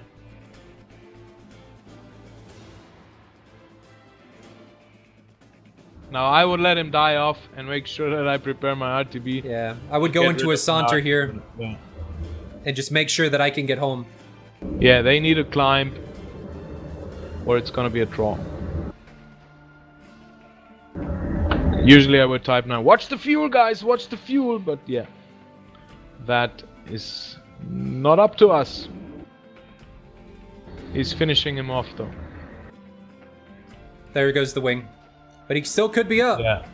Or is that it? That's it. We saw a guy try to RTB last time in a state like this. He's still up. Where's our Mirage at? He's trailing the fight. I think he's in a saunter. He's in no rush. Yeah, see, for example, I would send the Mirage home now. Because you need someone to land, and in this fight I would make them, if I would be RvE, I would say like, please RTB, because you know they're all long. I agree. But yeah, Dexter's going down. I mean, he's doing a commendable fight, but I don't think that. And yeah, I think who's the guy behind him now? No, Dexter's gone. He doesn't show up anymore. No, he's still in game. Yeah, but if you look on F10... Yeah, I get that, but this happened last time where the DCS engine counts the players dead, but they're still alive. And the Mirage is all over his 6 now again. So we're shooting. It's gonna shoot him down in the end. Yeah.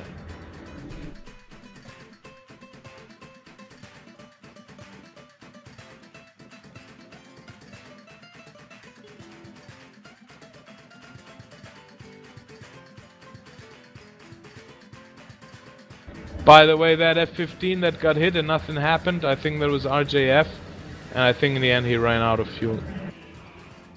Because of that, because... Quite possible. That kill is marked.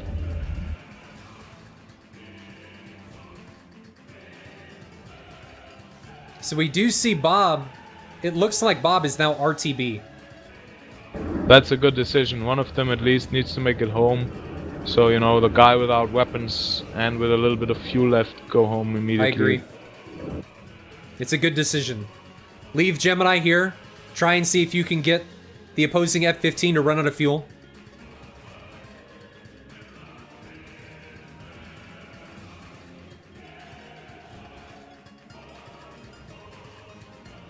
Well, it's commendable, but it doesn't support the notion of realism right now, does it? I agree. That's part of the DCS engine that we just have to contend with. And it's also, it's part of the fun experience, you know, I mean, because for Dexter, this is honor and death, you know. I mean, oh, this doesn't sound good. Oh, overshot again. Oh, does he pull it back? And oh! I thought he had a snapshot. Oh boy, man, that would be too funny, man.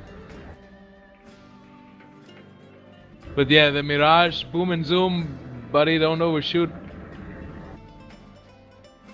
Now Daxter's still in gate, so we'll have to see how his fuel state does and how much fuel he actually has in reserves and how long he can keep this fight up.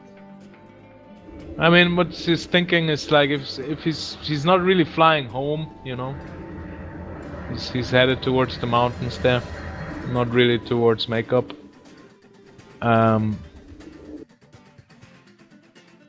So his thinking might be if you know if I keep them up long enough, they might run out of fuel as well. What he does not know at this point is that Bob is RTB already. So that is something we know, but Dexter does not know that.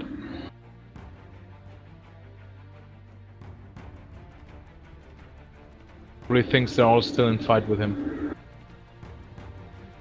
Oh, Bob just died. Yeah, see, he took must an have run out of fuel. R77.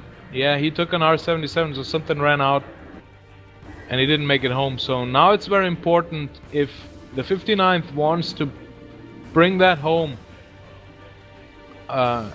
they need to kill Dexter, and the Mirage needs to RTB. Right, he's taking it a bit slower now, which is good. I would take myself all time I get for this shot. I mean, the guy is super slow. So yeah, just take time. Take time to line up first, you know, get in a really close, really good position and squeeze the trigger once and it's over. But don't fly around that much, because the Mirage has very, very little ammunition in the gun. And you have to be very careful. If you squeeze one time too many, that's that then. You can RTB home and hope he's gonna die on his way back. But now he's doing that. Now he's coming in a bit more prudently.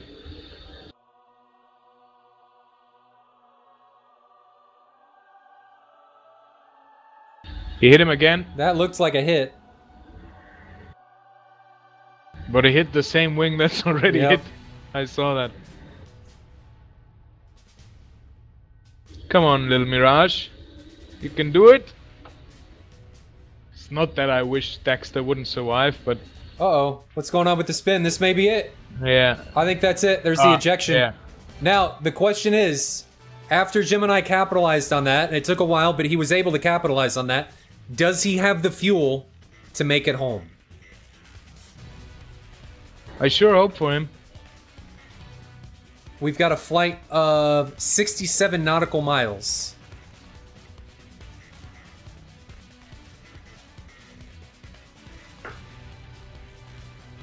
I think he's out of fuel. His engine RPM's dropping. He's down to 30%. 20. Yeah, he's out of fuel. Yeah, so this is gonna be a draw. Holy crap. But you know what, still, I mean, for me that the 59th are the unofficial winners of this round. I mean, for taking part for the first time in something like that, and then, you know, to make a comeback like that and capitalize on the mistake from Crips and J-Man so successfully is really commendable. So hats off to the 59th, even if we will see now hopefully a nice crash landing. Look at that. Pancake. Oh. Oh. I think he just ran out of... He bled too much airspeed and then ran out of fuel during that merge. Yeah. Man. But yeah, wow. I really would have, you know, wished for the 59th to make it home, because it's not difficult to get the upper hands in events like that, and they did, you know, I mean, really well done by them, and a not so lucky round by the RvE this time, but it was a very, very tight and very interesting match in my opinion. So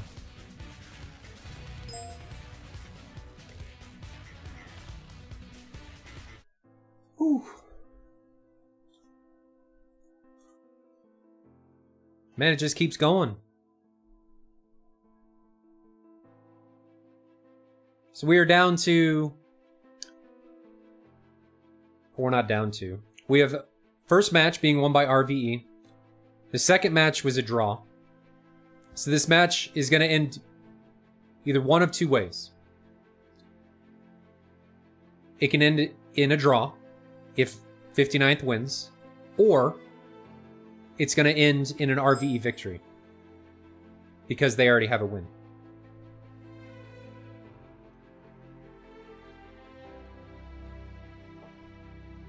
And this is the last round, guys. I know some of you, I'm just being honest here, are here just for the QA with Heatblur, but this will be the final round.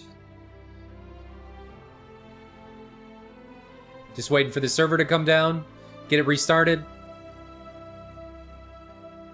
and we'll go to round 3, 59th versus RvE. And it's going to be hard to... What's the word I'm looking for? To better that last round. That was exciting. There was a lot of stuff that happened, especially that last merge. People running out of fuel. Daxter, RvE Daxter finally get going down after the last hit on the gun from that Mirage.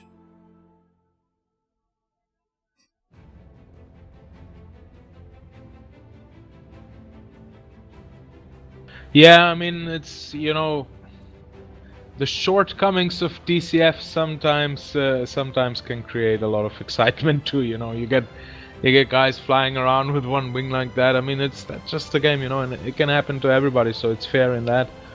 But of course, you know, I mean, the decision making also is a little bit at fault here, because do I really want to follow a guy like that? I mean, the likability that he's really gonna land in a piece, you know, is very unlikely. So yeah, I would have sent one of the two guys home immediately, and then, you know, be a little bit more patient on finishing him off, because we've seen a lot of overshoots there, and there's been a lot of excitement behind that, and I get that.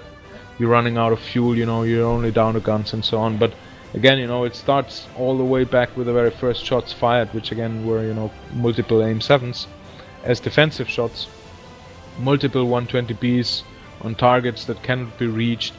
You know, with a little bit of experience, you just know that. I mean, he's even 4 nautical miles on somebody's trail, okay, you would think an aim 120 will get them, and yes, it should, you know, but it doesn't in DCS. And with a bit of experience, you know that. So if you want to continue putting pressure on him, you might fire one, but really just one, because, you know, those are wasted missiles anyway. Here what happens is that, you know, multiple missiles get shot, so then you end up in a situation like that, which for us as viewers is awesome, you know. I mean, thank you guys for, you know, getting down to guns only, because guns only is always fun to watch. It's a merge and you see both aircraft fighting it out. But, you know, ideally you would want to have some missiles left over, and that's why you need to have a good discipline on how and when to fire your missiles, and really being able to make that, you know, distinction between, am I firing a defensive shot and then I really need only one missile, or am I firing an offensive shot, and how probable is that offensive shot going to kill the bandit? That means, is it worth really, you know, finishing him off with a follow-up shot or a double tap, as we call that, because we try to, you know, fire the missiles in very short succession together. If it's a kill shot, that's what we call a double tap, because we expect the missile to hit, and we just want to make sure that he gets hit by 2 missiles so that it's over immediately, you know, that I don't have to fight afterwards again, like now, because he's flying around with one wing still. But we've also seen a lot of damage model issues that are still present at the moment. Guys being hit by an AIM 9 and an AIM 120B and still flying, by an R73 and a 77 and still flying. But in the end, those guys, they also died. Whether it was really because of that or because they ran out of fuel, we cannot say, because we don't see the cockpits. They might have run out of hydraulic, they might have run out of something else we weren't seeing that was leaking. But most likely it is that, you know, the kill was registered as, like, you know, hull damage or whatever, without consequences. Then they ran out of fuel, and then you get the kill message. And this is what we talked about earlier, where it's not just about shooting the missiles and getting the kill. I mean, Daxter there effectively killed 2 pilots not shooting a shot.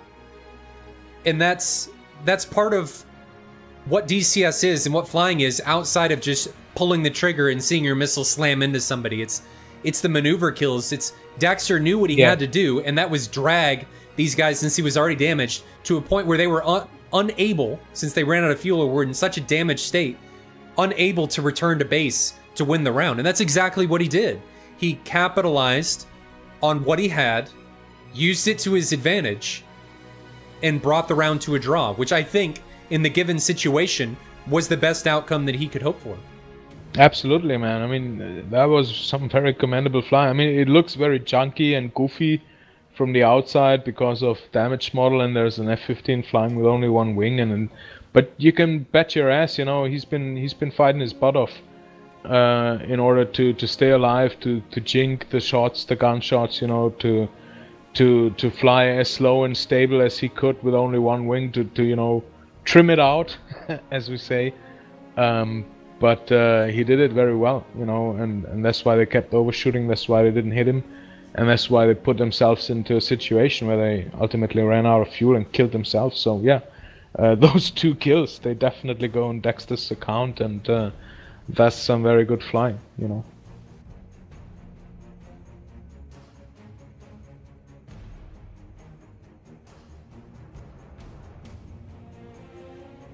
And sometimes it's difficult to make decisions, especially if you see, you know, you have a target in front of you that seems so easy to kill, and then your mind gets focused on kill this target.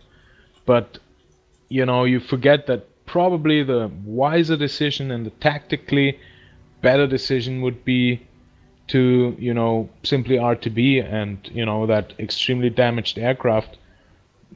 You know, if he lands, well, then this is a draw they deserve. You know, but don't bring yourself into a situation, and know your, you know, your return point.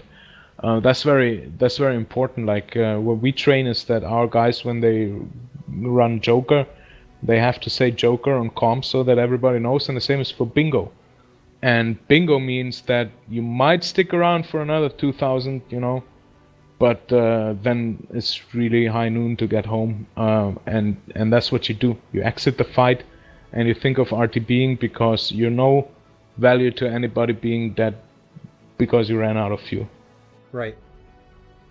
And that's discipline, you know, you can be a disciplined person, but discipline in a game needs to be learned separately, like every discipline for each thing you do. So, you know, experience and repetition in partaking in competitions and so on will earn you that experience, so that you make that decision in such a heated situation. Because of course, you know, man, that burning target is like a magnet. It's like light for flies or whatever. Well, and that discipline is the hardest part for a lot of people, for most people, if not all people in DCS, to train and get to a point where it's effective. And that's why a lot of times most people die, is because of the undisciplined. And I think it was touched on in Twitch chat about, you know, 59th getting to a point, and you're exactly right, and you've already stated this, that the undisciplined actions of not RTBing, and we've reiterated this several times, is what cost 59th that match.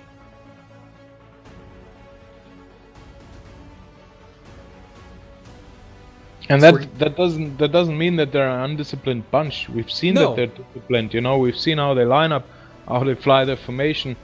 That's just, you know, your brain being fried at that moment, you know. You get overloaded with information, you get overloaded with emotion, you get overloaded with, you know, stuff happening around you, and it's very normal that you get tunnel vision. Yeah, exactly right. It's not that you're undisciplined for the entire fight, and it's those 1 or 2 crucial moments where you're so tunnel visioned on wanting to kill, and this is just normal human nature, to try and defend yourself, to kill the other guy or be killed. And that's what it usually boils down to. But sometimes it's training yourself to be disciplined to overlook that natural human want and desire for the betterment of the entire team. The military even has a word for that. I'm trying to remember it, but I can't. There is a word for that. When kill fried, or I don't know, man, something like that. Brain fried. No, something better, something more military-ish, nicely. It's probably, you know? Frag something. Yeah, some brain frag or whatever. Somebody in chat probably knows. But yeah, they know. I mean, that's also what happens in an infantry firefight. You know, I mean, when there's thousands of bullets flying around you and you're behind cover, and you know, I mean, it's very hard to make decisions as a human being in that. And the only way you learn to make decisions in these extremely stressful, because don't think that being the guy on the 6 means that it is less stressful than being the guy in the front, because you know everybody's watching. And especially if it's only you two at the end, you know, I mean, you know, all eyes are on you. You don't want to fuck up, you don't want to overshoot. You get those sweaty hand palms, you get shaky knees, your breath's going like crazy. And then what happens is you tight too tight at the grip. and you know, I mean, that's the one thing where you have to stop yourself, then ease off the grip, start breathing normally, relax yourself, you know, lean back for a second and realize I'm on a 6, I have the advantage. Let's calm down a little bit and let's approach this a little bit more cleverly. But that's very hard, you know. You can only learn that by being exposed to that kind of stress over and over again. Then, you know, you get accustomed to it, and then you're more able to do decisions. And that's what the military does as well. That's why they have red flag. They expose you to stressful missions, and the more often you survive, the more confidence you build, and the more likely you're to survive a real situation. Alright, the RvE is calling ready. Just waiting on 59th to ready up.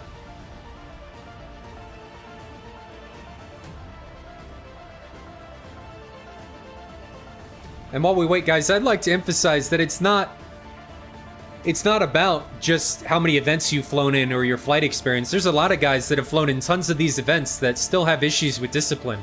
It's one of the hardest things to do in flight or in any type of combat situation, to stay disciplined, because your heart gets pumping. And if you've never been in a competitive event, even when you fly them all the time, you become someone else. And it's really hard to maintain composure, even when you've done this time and time again, to capitalize and to stay disciplined in these events and times.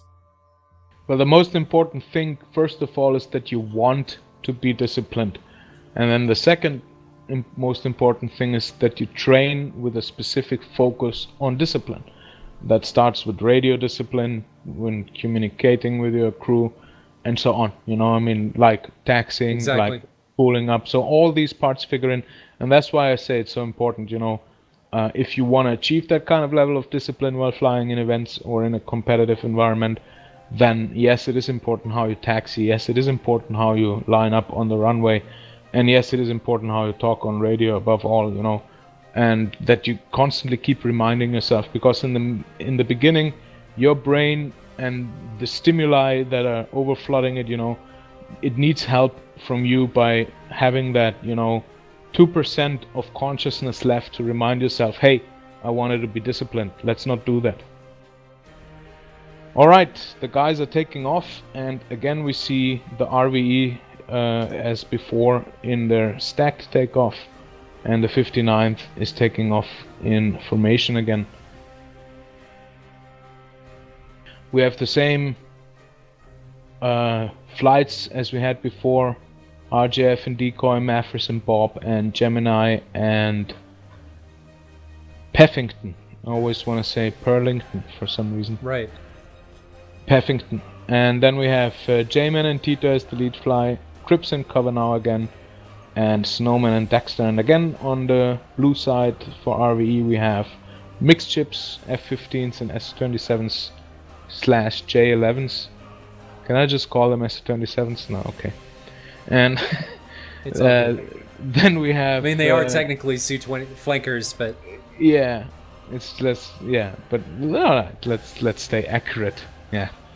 Anyway, F-15, 2 F-15 ships and 1 2-ship Mirage 2000, and they're flying the mirror of what they did before. It kind of worked out for them, so you know, I just hope they don't separate that much, because I think they could have finished it off also quicker. That's another.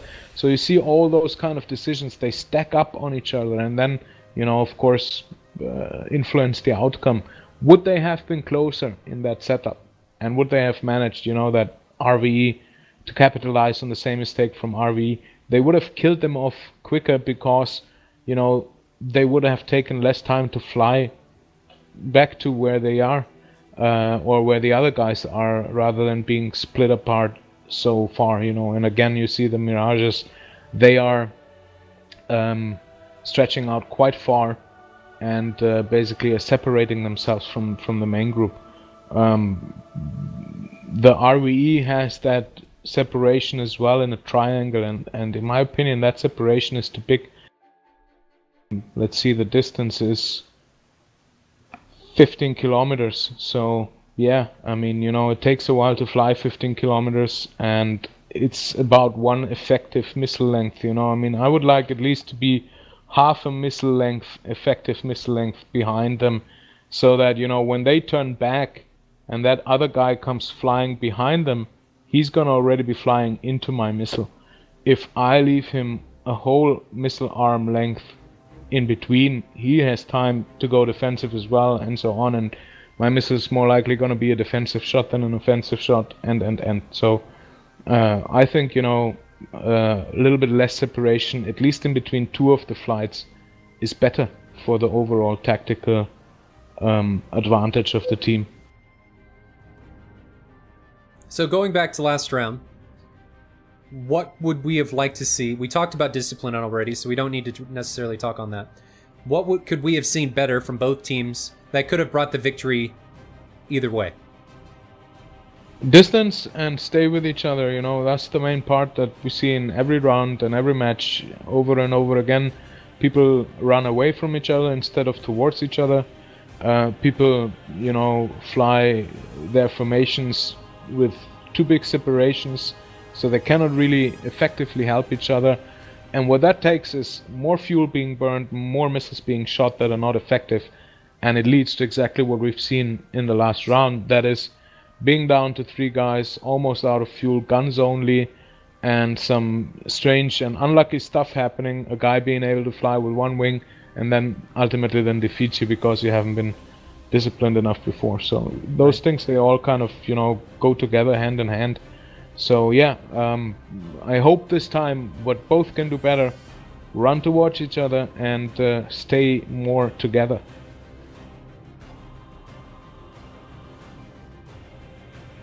And, you know, guys, just so that you know, I mean, we're not even speaking yet of any kind of tactical hot-cold cap station boxing, bag and drag, you know. I mean, obviously this is taking place on a level a little bit below that, but that doesn't matter. Like we said, you know, you cannot start on top. You have, you know, to evolve your own tactics as well. It's not that it's an untactical play, though, you know.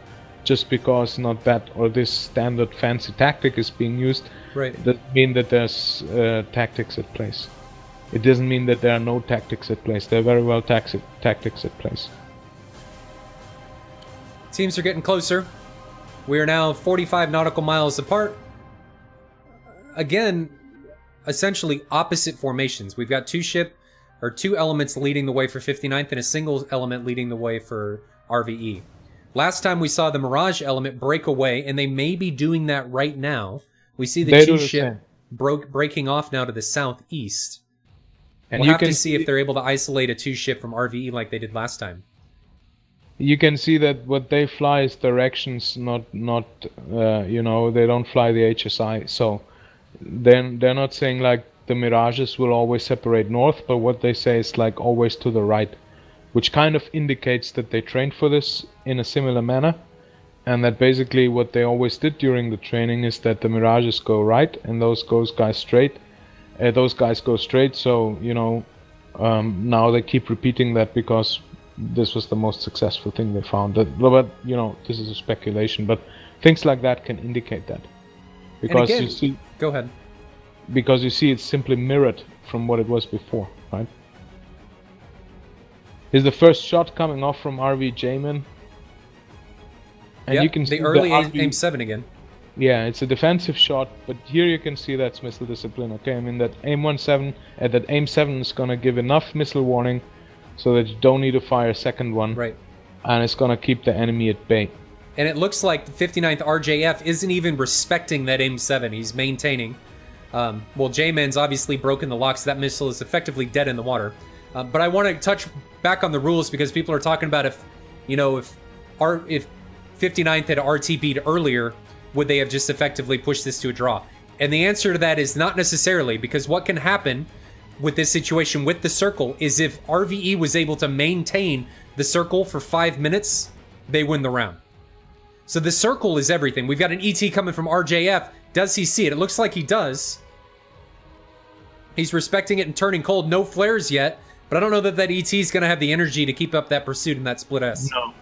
But you see here, for example, the AIM 120 from Decoy, that was fired after Tita was already defensive, you know. So that's, for example, a missile that you can spare. But you know, you wanted to fire it, you're firing while he's going defensive, you have your finger on the trigger and so on. It just happens. That's very normal, at least it's just one. So now we see they learned the lesson, okay, from the last fight. That's very obvious, because by that time, on the last 2 rounds, there's been already at least 10 missiles in the air. Now we've seen, I think in a total 3 missiles. Yes. Yeah, 3 missiles. So you see they did kind of, you know, contemplate on what happened before, and that's always great to see if people immediately react on their mistakes before. Now we have an ER and an A120B coming from Cripps and from Cover Now on Gemini and Paffington, and Paffington is separating and Gemini is pushing into the missiles. We see how he's turning cold now, which is good. And I think this is a good time. So we're getting some questions in chat now. Why are they only carrying 120Bs? Well, the answer to that is there's rule restrictions to try and even the fights between the airframes. So the F-15s are not allowed to carry the 120C, and they are only actives throughout all airframes are limited to 4. So you're only allowed to carry 4 M120Bs or 4 R-77s. And that's why we're not seeing the 120B or the 120C, and we're still seeing the AIM-7s, because they could take AIM-9s, but some people deem it appropriate to take the AIM-7s, because honestly, on the flanker radar or RWR SPO, you can't tell if it's a 120B or an AIM-7. You can tell by, you know, distance you think the bandit is when he launches, when you get the launch warning, but it's hard to tell. So sometimes you just got to respect it and think it's an active, and that's the reason we're seeing the missile choices that you're seeing. More 120s coming from Decoy and RJF with an ET in exchange from Snowman, but I think that's going to be dead. That ET could still, no. But what we can say is that all the missiles are being fired from too far, right? Agreed. The reason for that is that now we're in the careful phase of the match, which means that nobody of the, you know, in the first round you're still that, let's do it. Second round you're like, nah, we can do that better. In the third round I go, we better don't lose this one, right? So you kind of evolve in your cautiousness throughout a match. That's very natural, and you know, if you would bring that cautiousness at the beginning, that would be better. Of course, Bob's been missed here. Bob's under pressure from Tito in the south, and that Gemini just got splashed by an ET. Oh, yeah, and Tito got him as well. So Bob see 4 Ravens guys. Where's the 5th? They got both. 2 guys got just splashed. Gemini and Bob. Oh, okay. So that, again, this 27 ET from Tito, that was not meant for Gemini, right? So Gemini flew into it, unluckily. M120B is coming close to RJF, but it's not gonna make it.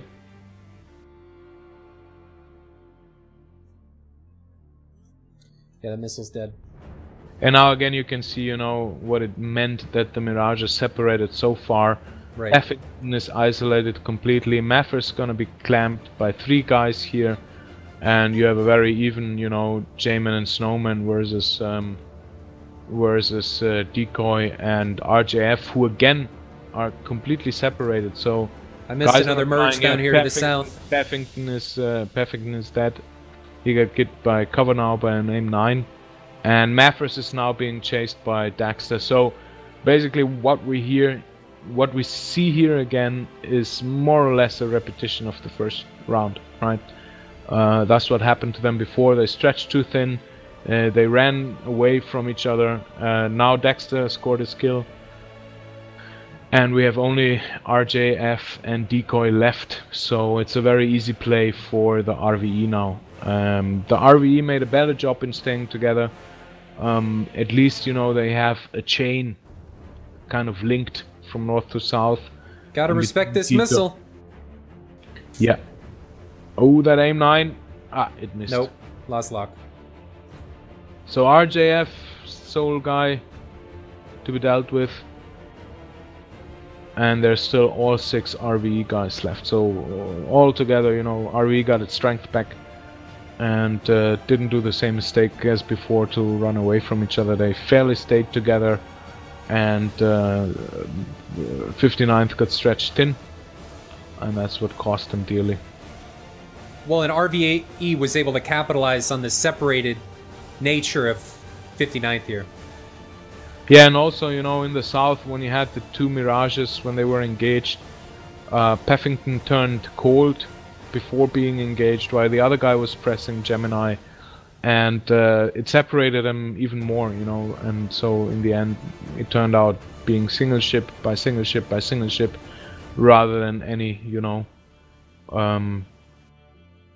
group that could fight together.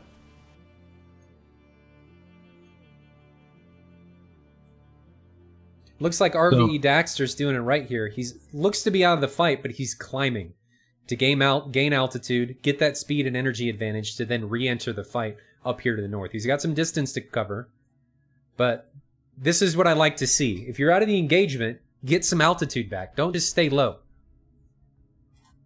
Even when recommitting and stuff, you know, I mean, a lot of people just turn low circles then. Once they come low, they stay low, but that's always a bad choice in my opinion, unless you know it's the right choice, which there are several situations for that, but you know, in general it's always better to, like, I don't let myself recommit below 10 or 15,000 depending on the situation. Not always you have the time to climb out. Oh, both missed. So let's see a little bit here how RJF's gonna fare against Tito and J-Man. But Snowman's also coming in. He's being clamped from all sides, so yeah. I mean, Dexter's firing long aim 7s here to keep him busy. He's getting all the heat in the world. And RJF, I think, is down to 1 store. He's got a singleton aim 9 remaining, so he's in a bit of trouble here. Yeah, he's in a lot of trouble. And he's got 1, 2, 3 bandits on his 6. 2 direct. Dexter coming in from the front. He could get in behind Snowman. Oh, they're gunning each other! It's gonna be a team kill. Oh my god. Did you see that? No, they are. Yeah. Oh my Or god. no, he might. Yes, he is. Yes, yes. He's killing his own broke guy. off. He broke off. Oh my god. Oh my god. Oh my god. He must. If that would be me, man, my heart would be. I'm so lucky I didn't hit, man. Oh, and here comes the missile. Oh, he's gonna pay dearly for that. Oh, he's gonna pay dearly for that. Unfortunately, the F-15 doesn't even react to that M9. Oh, he's gonna get gun hits. I saw at least 1 hit from that M61. Well, RJF's making he smells a good blood. show here. But him being in this merge makes it all the easier for the other guys from RvE to get in behind him. And that's exactly what we're seeing. We're seeing Tito, Snowman, and Daxter capitalizing on this merge, but RJF could just be wanting to take as many people down as he can. And there, did he take him down? Yeah, he did. He did. He got J-Man. Here comes an R-73 coming from Snowman. And that could be all she wrote. Get out of gate! Oh. Get out of gate! Oh, he defended it! RJF's making a good showing with 2 wings. Here comes another 73. I don't think he's defending that one. Oh, no. Nope. Oh, no. That was impossible. It looks like he went down. So now we're going to see... Man. And I didn't realize this, but they already sent Crips and Cover Now home. Down here to the southeast. They're already on their way back to Vodi. They didn't want to happen what happened last round to happen again this round. They wanted to make sure that they had somebody land if they were able to swing that. And obviously we had a pretty good idea, since it was a 3v1, 4v1 initially up there to the north, that RvE was going to come out on top, but they wanted to ensure that they were able to take this to a victory, and they had the fuel to make it home, so they sent Crips and Cover Now home. Yeah, that's a very wise decision, and I really like it to see, you know, that people learn from previous experiences, even within 1 match, right? Not in between 2 matches, but within 1 match.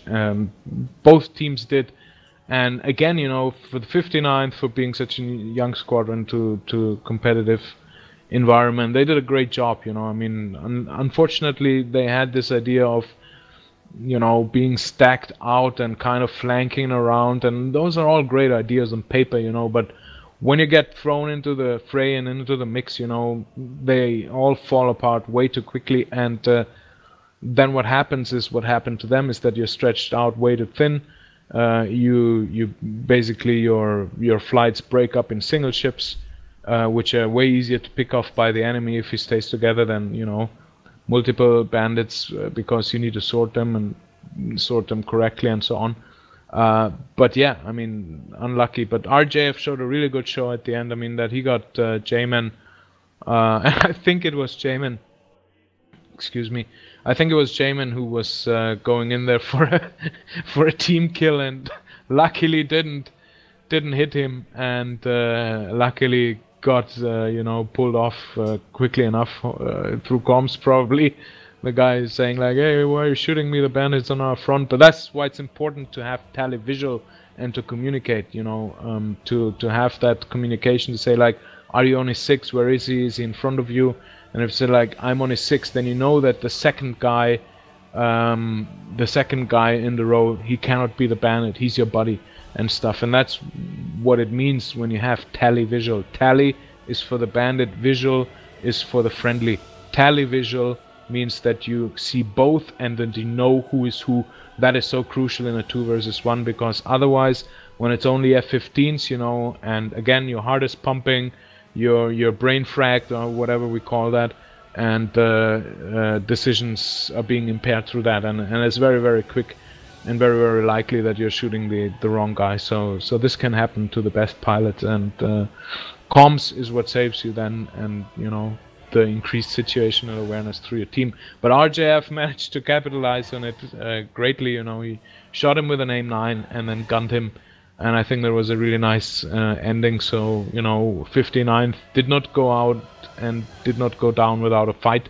Right. And the RvE showed its strength in staying together, not doing anything fancy schmancy, just, you know, being more disciplined and being more able to hold their own in a 1 versus 1, and in the end that won them the match. So it's a deserved, almost you know, being almost draw for the 59th, and it's a deserved, very well deserved win for the RvE. And again, guys, I want to commend both teams, both of them. RvE, obviously a long time ago, was, I think they were one of the original, or an older squadron. Haven't been in the competitive DCS arena with SATAC or really anything for a long time. And 59th, as far as I know, being new, I mean, the things that we're seeing from these squadrons, really from everybody in SATAL, is really on a high level. And I'd like to commend both teams, no matter what the outcome was, on the fight that they, and the performance that they put on here.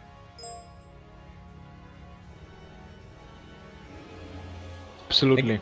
And guys, just a reminder here, after they land, we're going to be joined by somebody from Heatblur who's going to talk about the F-14. We can do some question and answer stuff, and then we're going to give away one of the modules, I think.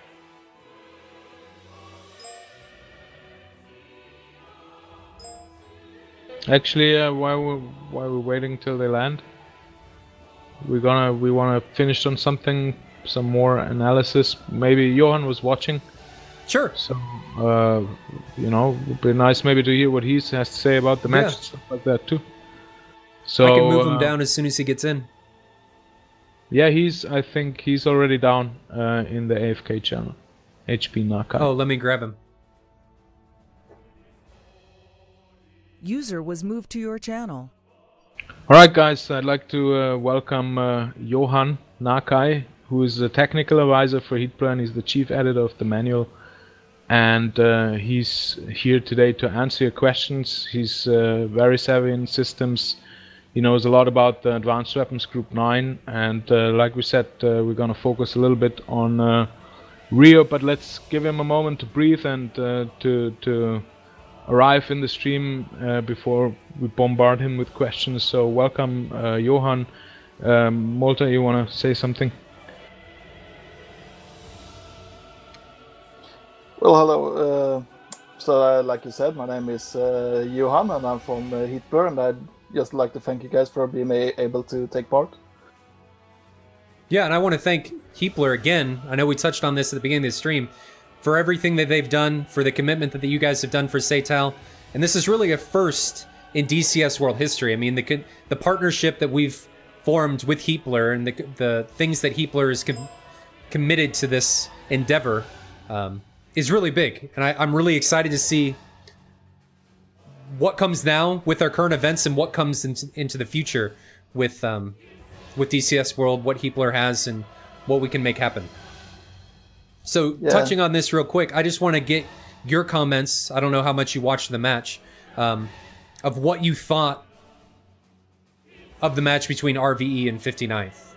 I know we've talked about it a lot, but what do you think happened? What do you think could have happened better? I mean, just give us your thoughts on what you saw.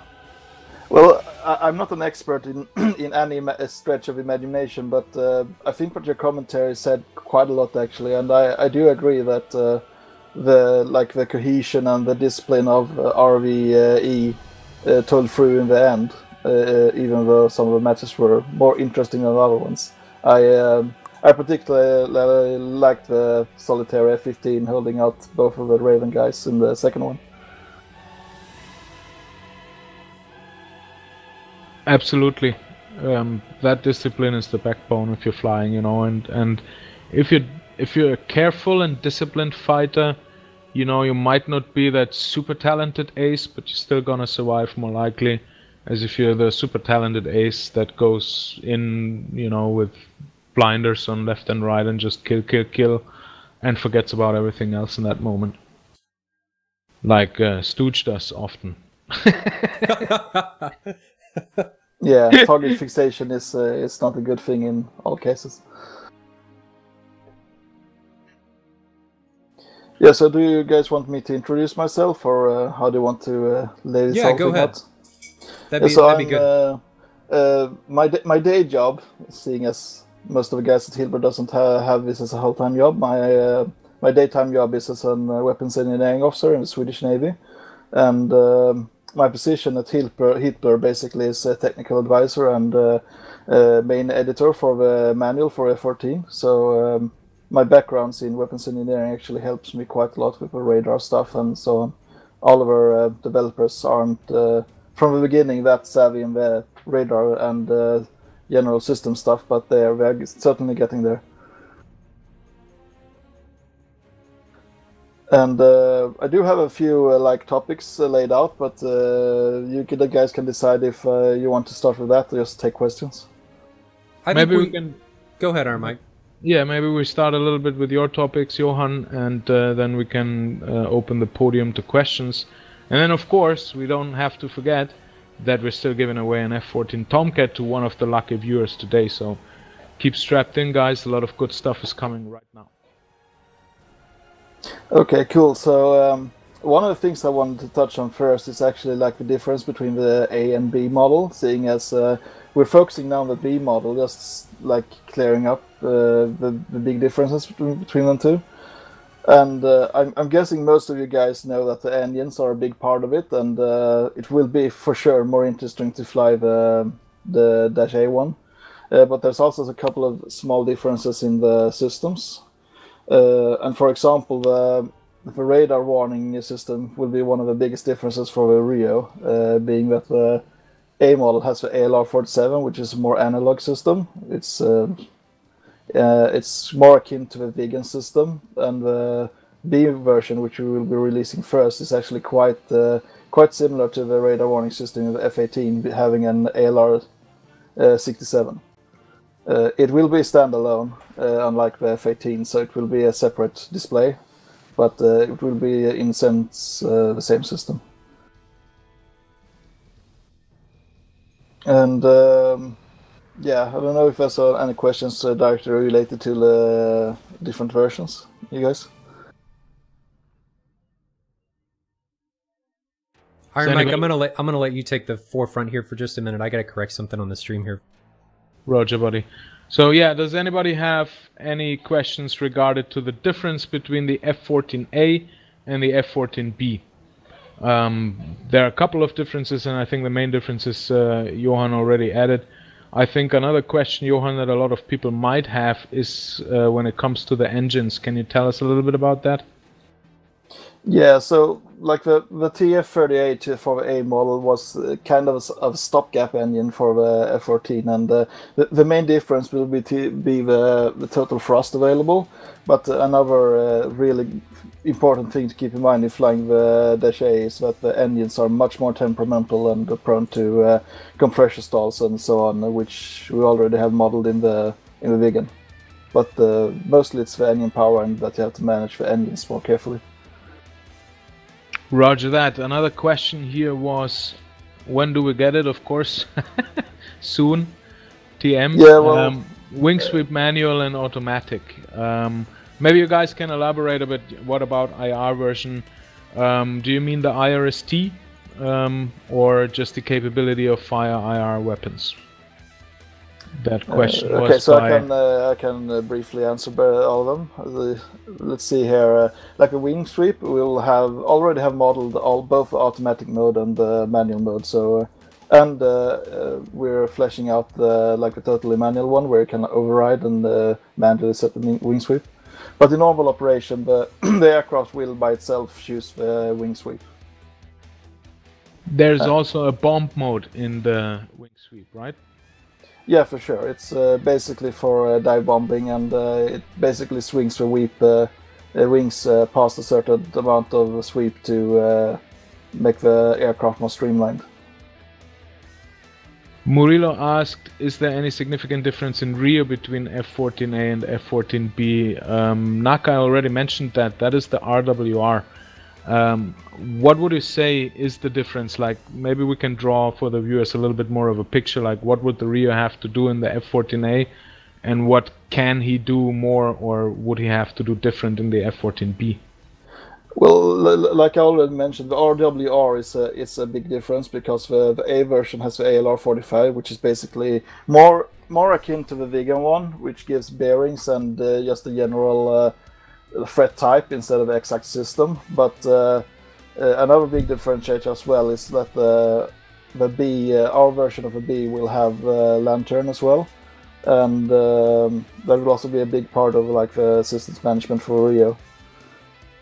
Otherwise, the AUG-9 system and everything is quite similar, so not much difference there. So maybe we can tell, like, how is the radar of the F-14 working? Maybe we can tell the guys a little bit about that, because it is not quite like everybody's used from the radars that are in game so far. The Viggen already introduced, I would say, a bit different and a new form of radar, or at least radar display, if we want, because of course for the pilot it's more, or also the RvE, it's more interesting maybe how the display is looking and how he has to interpret the data that is there. But I think the F-14 offers a plethora of abilities to manipulate your radar. Maybe we can tell a little bit about what the RvE is doing in that. Yeah, for sure. And the radar by itself isn't that different to like the later fighter radars. But the big difference is that you have to do much more stuff manually. One big thing that people, I think, will have to get their head around in the beginning as a Rio is that you have the TID and the triple D display, which is basically like the DDD display is a raw radar picture, like the main radar screen, which isn't present in more modern fighters, and the TID is the one you're used to with symbology and moving targets and so on. And when in the pulse Doppler mode, which is the one you'll be using mainly, you basically see rate versus azimuth, so you don't see range in the smaller radar display, the raw radar, which will make it quite interesting to get your head around that what you think of as range isn't really range, it's rate instead, so the speed at which your target is closing at you. And the radar uses that stuff in different ways depending on which mode you have set, and basically you have semi-automatic mode, which is the RWS, which is the same as on the other aircraft, which is range while search, where you get a basic target display on the TID, and then you have track while search, which is the most automatic mode in the AUG-9, which basically prioritizes and selects and tracks targets for you. And then you have manual modes, and then you have the single target track modes. And one of the biggest differences between the other fighters in DCS at the moment is that you have the pure pulse scan modes, which is basically without the Doppler mode. So if you're savvy, you could actually use that to lock onto a notching target. So it can be interesting for sure. Here is thank you Nakai, of course, and here's another interesting question. Were the combat ranges about the same in the A and the B version? I think that implies fuel consumption as well with the different engines. There will be a difference for sure. Unfortunately, I don't have in my head the differing ranges. The fuel tanks, I imagine, will be about the same, but the engines are different animals. So I can forward that question to other guys, but I can't answer it right now.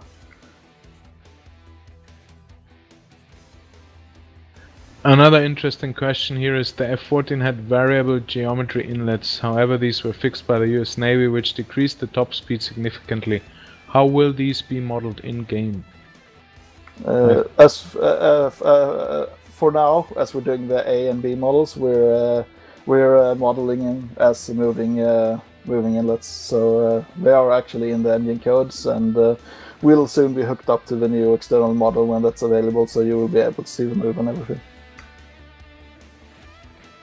How will G-forces affect the pilot versus Rio? Will they black out at the exact same time, or will there be a small difference?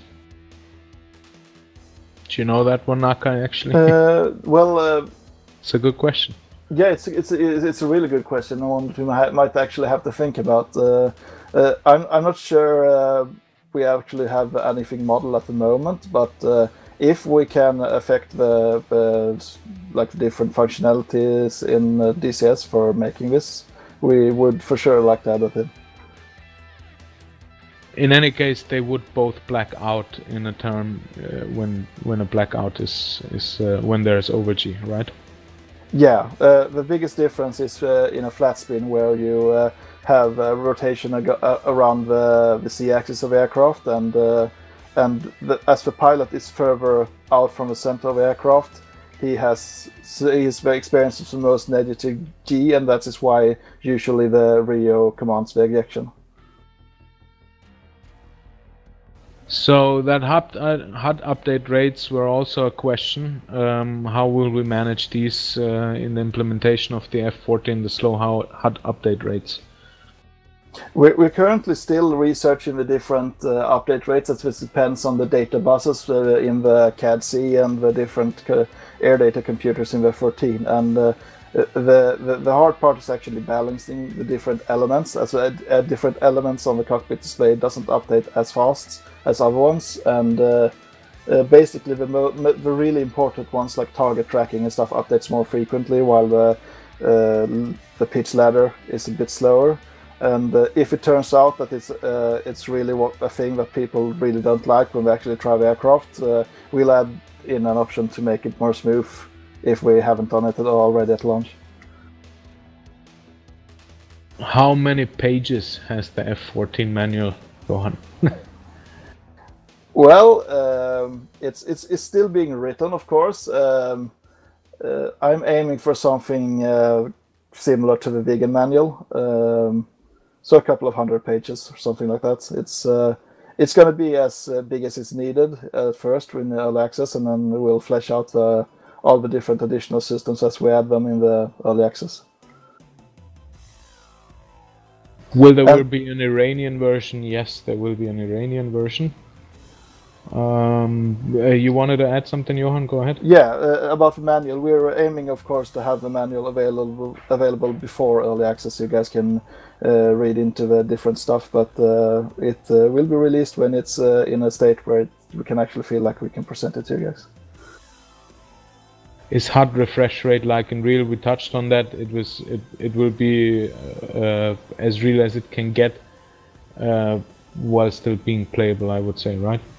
Yeah, and like I said, if it turns out to be a limiting factor for people that they actually get nauseous or something like that from it, we will of course for sure add in an option to make it more fluent if that turns out to be the case. I'm not totally up to date what we decided on that, but we will not force people to play with something they don't they can't actually fly with. So, but I think that in the end the hardware we will have when it will be realistic will actually be flyable, because hopefully it will be like in a real aircraft. And we have SMEs as well actually testing stuff. So we're aiming for a hardware that is realistic. And I think, like as it is at the moment, it is very flyable, you know, so if it doesn't change far from that, I think people will have both a realistic and a very flyable experience. Yeah, that's my thought as well. Is the AVG9 look-down modeled as straight lines, or some more advanced modeling of radio waves has been done? Sorry. Yeah, I don't know what you mean about look down. You mean like looking down towards like a target below you, towards the ground? In that case, we have of course modeled that, and the pulse Doppler radar basically can track targets below you as it uses Doppler.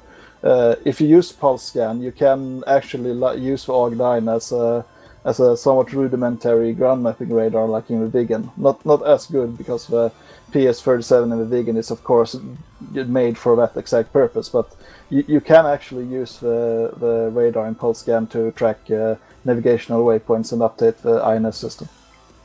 Maybe something that we can add at this point is as well that the AVG9, or the Advanced Weapons Group 9, is not only the radar as you might comprehend it, but it is actually the entire weapons group and the interlinkage of the same through a computer that is basically providing data from one station to the other and makes it thus more effective. Or am I wrong in that, Johan? No, that's totally correct, and it's something akin to what the Russians call a complex, which is in effect the sensor and the weapon system in all. So the AVG9 was the real breakthrough also in the F-14 that gave it its advantage. For example, the Grumman Aero book about the F-14 mentions that through the AVG9, one F-14 was able to replace as many as 6 F-4s. And that is of course that it provides TWS, and it can hook up multiple targets, that radar data can be displayed through the TIT to the pilot, to the RIO, and a much better tactical assessment can be made, plus that the radar, I think, am I mistaken that it can look up to 200 nautical miles? Yeah, that's the thing about the different radar modes. We have quite good data on the differing ranges, and the 200 nautical miles one is in the pulse Doppler search, and that's basically a totally manual mode where you see rate versus azimuth. So you will see that something is out there in that direction, but you don't know exactly how far away it is until you switch to a different mode or look it up. And of course the automatic modes have the disadvantage that they have lesser range, as the radar has to work differently. Will the A model feature retractable glove vanes? As far as I know, we've decided to model the A version after the decision to make them permanently retracted. So at least at first, the Dash A won't have movable glove vanes.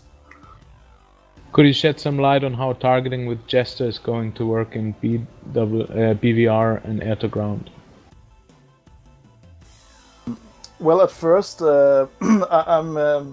unless we get further than we think we're planned to do for early access, at first the TWS mode will be one used by Jester, and in that mode the radar by itself already does like the target prioritization, and some sort of like an ability to tell Jester to target or not target certain aircraft will be added in as well, but at first it will be mostly TWS based for Jester.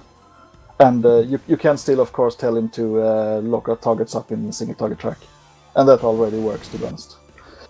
Maybe to tell them how that is possible to be done is that you have a command radial, so you can map a button, or you can press a button on your keyboard and then modify a combination for the commands, or you can map those as buttons as well. For example, if you would have an 8-way hat switch or a 4-way hat switch, that would work good.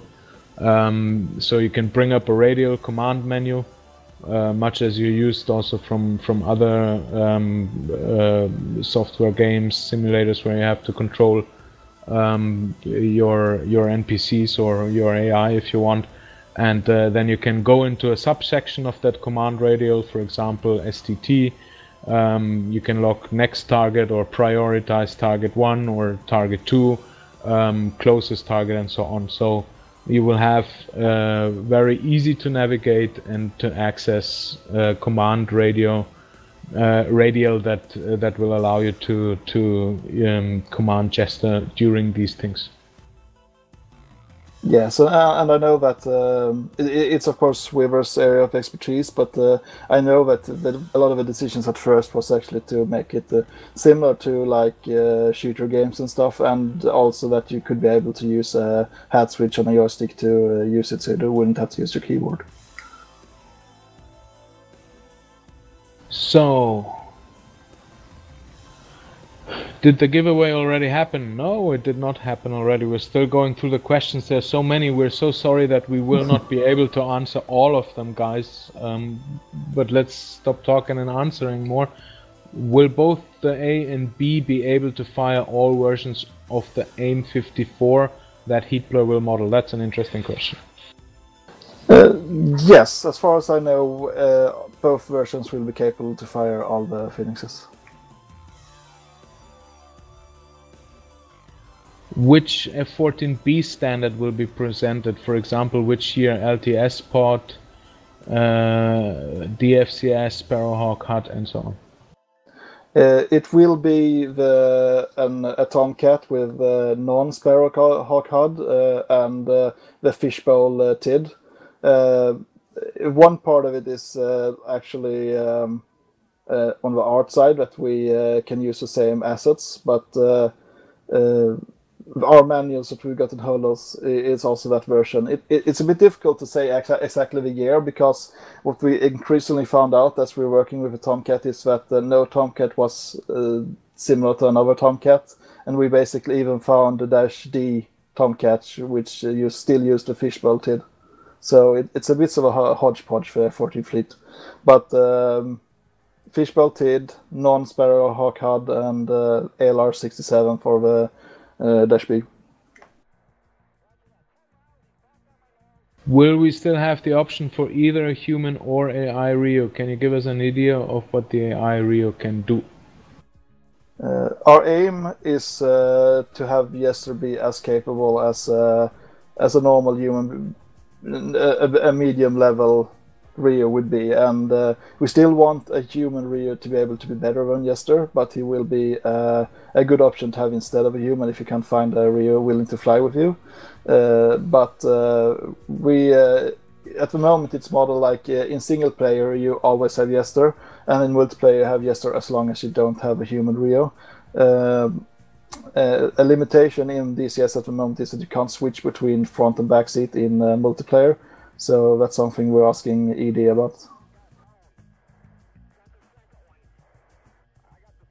All those questions, guys. When will we see the Tomcat? How far is the Forrestal class carrier, and so on?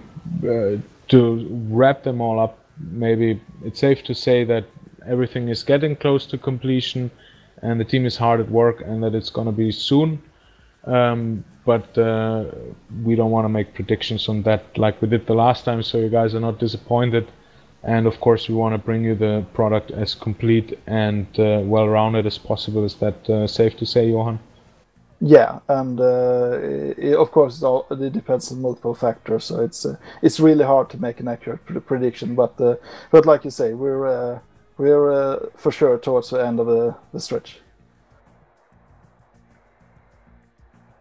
What is the performance impact of having the Jest AI enabled with regards to CPU load? From what I've used thus far in testing, it's minimal or none at all. It's basically just algorithms running in the background, and it's not hard at all on the CPU. Will there be single-player missions with AI pilots so that I could just play as Rio alone? Unfortunately, no. I think that's very easy to answer. You will have some kind of autopilot option for the pilot if you want to jump in the back seat, but I think it's safe to say that it will be rather impossible to play a single player mission only as the Rio, or correct me if I'm wrong. Yeah. At the current stage of DCS that I know of, you can't really have a pilot in the front seat doing all the flying for you and just be in the back seat. But like you said, you can use autopilot and jump into the back seat, and the F-14 has a fully functional autopilot. So. Will the B model have a cup holder for my coffee? Well, not at first, at least, but I don't see it being unreasonable. The panels in the F-14 pit is actually quite interchangeable, so a clever crew chief could for sure whip something up.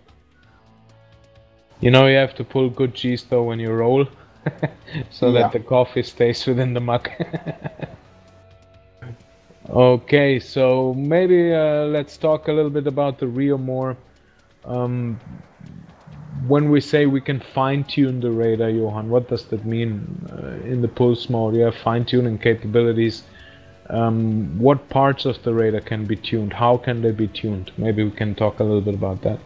Yeah, well, except from the basic like gain and clutter avoidance and stuff, it's very much about choosing the correct radar mode to use. And for example, when just in like an early warning mode, you can use it in pulse stop search, which has the greatest range. And as you get closer, you can switch to RWS and into TWS and single target track, depending on what the engagement case you're running is. So it has very much to do with juggling the radar and selecting correct modes, and then steering the radar as well.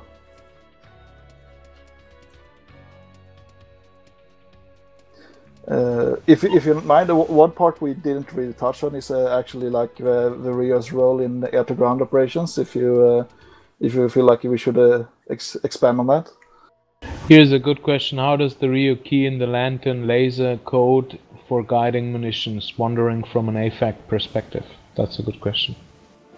Yes, the lantern is very much a standalone system in the version we're doing. So you basically have a panel with its own joystick and operational levers and hats on the joystick as well. So you will be inputting that on the dedicated lantern joystick through the hat switches, most likely. It's the working assumption we're using at the moment. Okay, now a lot of people are asking about the giveaway, and here's my proposal so that you guys don't say like those guys are only talking about the Tomcat but they're not giving us one. Molta, why don't you tell them how they can enter the giveaway, and then we'll answer a couple more questions and then we'll give away a Tomcat. What you guys say? Sure. So what's going to happen, guys, is you're going to enter a keyword. The keyword's going to be !Heatblur. Don't do it yet because I haven't opened the giveaway yet. You're going to have 2 minutes to enter. Then we're going to give the questions back to Iron Mike and Johan. And then at the very end of the stream, we'll give it away, say our goodbyes, and be on our merry way. So I'm going to go ahead and open it. I'm going to set the timer for 2 minutes. Again, the giveaway keyword is !Heatblur. It should say it in chat. So we'll go ahead and open it. You've got 2 minutes to register for it. And then we'll draw at the very end of the stream. So Iron Mike and Johan, you can have it back. Giveaway's open. And I'll let you guys let me know when you're ready to draw. Make sure it has the exclamation mark. I've seen at least one that missed the exclamation mark. Without the exclamation mark, you're not in. So type it again if you missed it, and you will be then selected. So now it's a little bit difficult to scroll back up all the way to the questions. I can talk a bit about the air-to-ground functionality. Yes, please, Johan, that is a very good idea. Yes, so the fun thing about being a Rio in the backseat is that even if you don't have a lantern, you still are very much responsible for selecting and setting up the different air-to-ground munitions, and basically everything you find in regards to air-to-ground setup and weapons management is actually done in the backseat. It's even the Rio that selects the different modes for the HUD. So in the F-14 they're called computer pilot, computer target, and computer IP and so on, but it's basically CCIP and CCRP with different names and ripple times and delivery modes and the quantity and everything. It's basically controlled in the rear cockpit, so you have to trust your RvE to set it up correctly. And the lantern adds so much more because he designates the targets and commands the pilot how he should fly in towards the target and so on. And one of the really fun things about the F-14 is that you can actually see the video output in the front pit as well, so you can see what he's doing. And that's also true for the radar with TID. Who does release the bomb, Johan? Is it a pilot or is it a RIO? All weapons except the long-range air-to-air missiles are released by the pilot. The only exception is that the Phoenix and the Sparrow can be fired from the back seat. But those can and normally are fired from the front seat, but pilot fires every weapon except Sparrow and Phoenix, and he can fire those as well. And do you know, Johan, how did it work in real life with the Tomcat? So was it the RIO that told the pilot, listen, buddy, so there's a tank down there and you're gonna drop this Mach 82 on it and it's gonna be 2 ripple interval, so once I'm ready, you will fly that and I will tell you then when? Or was it a pilot saying to the RIO, hey RIO, there's a tank down there and I would like to drop a Mach 82 with a ripple interval of 2 seconds, 2 pairs, please set that up for me so I can make the run? Well, as with everything, with a multi-crew environment, you'd have a working relationship between the two. But as far as I know, it depended really on what the crew were, because you could have a higher ranked RIO, you could have a higher ranked pilot, and basically the pilot was in charge of everything in regards to flying the aircraft, and the RIO was in charge of everything in regards to the mission. And and as the RIO controlled the data link and the radio, most of the time my guess is that it would be the RIO telling the pilot what to do in this regard. So who was actually the commanding? I mean, it seems to me, I mean, or at least I'm playing a bit dumb now, of course, but it seems to me that there was like a separation of command. In some cases, as you said, for flying and so on, the pilot was in command. But like when it comes to mission and to, you know, in terms of who is like, was the RIO actually the commander of the pilot, so to speak, to say, now we have to fly there and there you will cap for 20 minutes and we will search for targets? Or was that a, you know, was that just kind of filtered through and both were just doing what the higher hierarchy said or so? Yeah, well, as with everything else, it's kind of a in-between case. But the pilot would, as far as I know, always be in command of the aircraft. But I've read the cases where the RIO was actually like the commander of a flight or like a 2-ship formation, and I've read cases where pilots were commander. So my guess is it all depended on the crew part of the mission and who has seniority and what kind of mission it is. So like I said, the pilot is in command of aircraft, but usually a RIO were in command of an intercept, even if it was a 2-ship or 4-ship formation.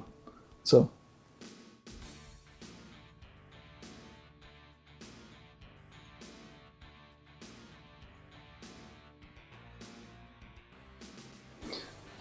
good. Here's another question. Is an ALR-47 capable of intercepting air-to-air radar locks? I've read some older RWRs on Tomcat were programmed only for SAM radars. The ALR-47 that we're modeling will for sure be able to warn you of aerial intercept threats as well, so that's no problem. Maybe we can tell them a little bit, how does the display work? Is it more like on the Viggen? Is it more like on the F-15? And let's maybe say F-14B version now. I know we touched it before briefly. The F-14B version will basically have a standalone display, like in the F-14A. I meant the F-18 and the A-10 and the F-15. So think of what's present in the F-15 and the A-10, and that will be what's present in the F-14B. One display for a pilot and one display for the RIO. Good guys, do you have any more questions on the F-14, on Heatblur, on when is it coming out? Can we see the Forrestal class? The Forrestal class is being worked on, but it's not, or most likely not going to be released with the Tomcat, am I right? Yeah, if not free, it will be as part of the Tomcat, but it will not be part of early access at first. Would JAS Gripen be possible to make, or is it all top secret stuff? As far as I know, it's still classified, so it would be dependent on the cooperation with Saab.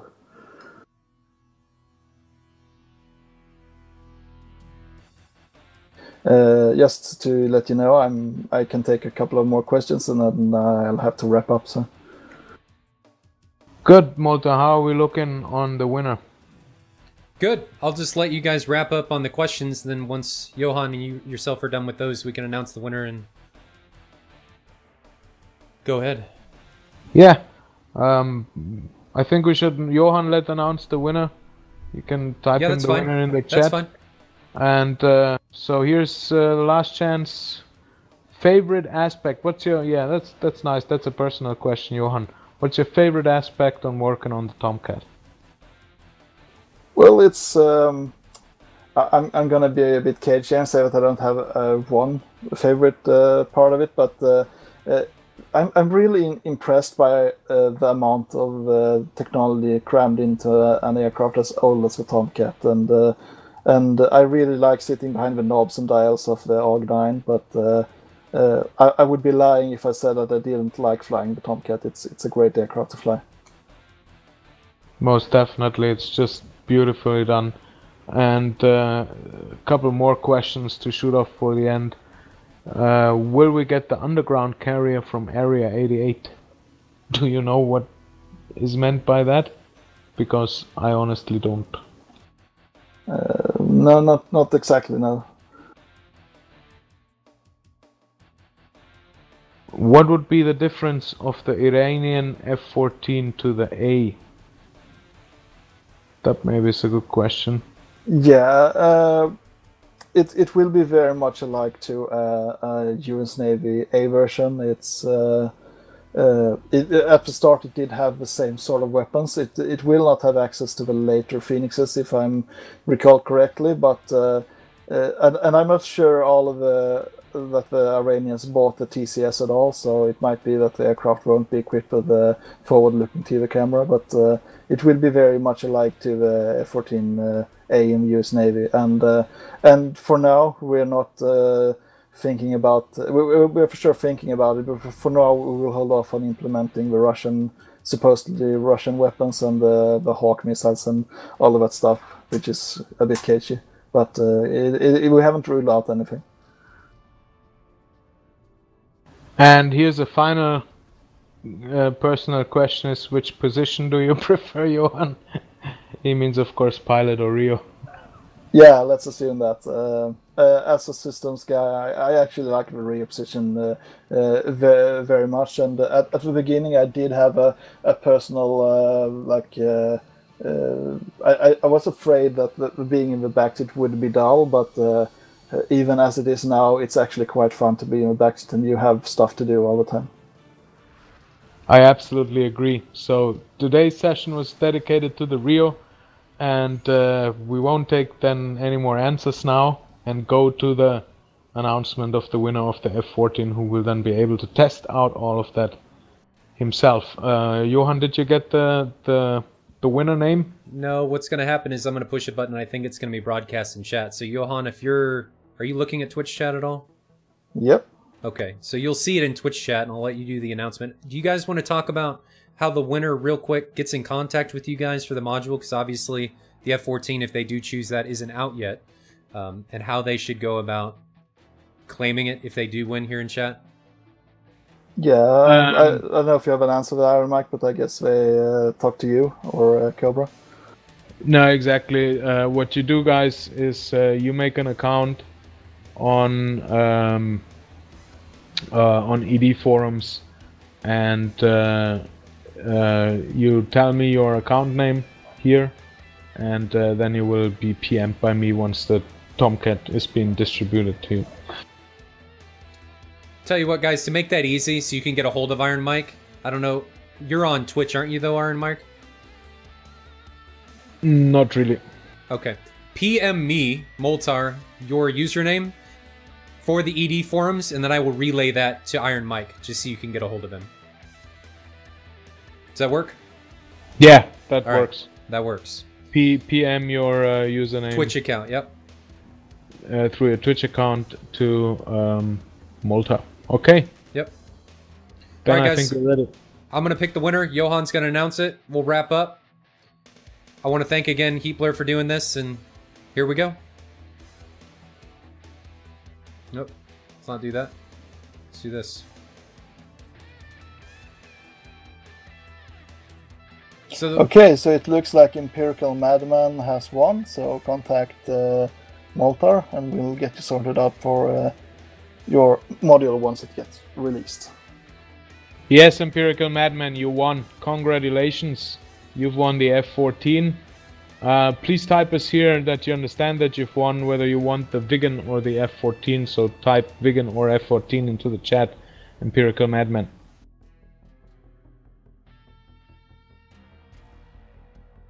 He wants woot. We don't do woot. Well, we do Woot, but that's both models. Yeah, but it comes either in the form of the Vigan or in the form of the Tomcat. But you're totally right, Johan. We do woot, and we do woot a lot. So, Empirical Madman, which one do you want? Tomcat or Vigan? Type it in the chat, please. they're on a 30-second delay, so it may take a second. Ah, yeah.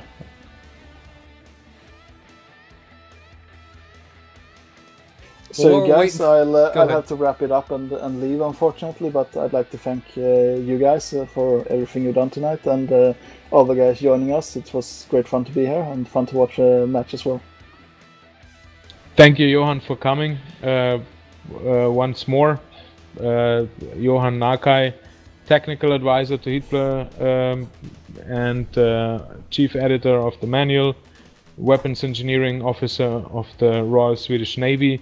Thank you for having you. It was really great to get your profound insight into the F-14, and I hope you guys' questions got answered. I'm sorry not all of them could be answered, of course, but congrats to Empirical Madman again, and thank you so much, Johan, for being here.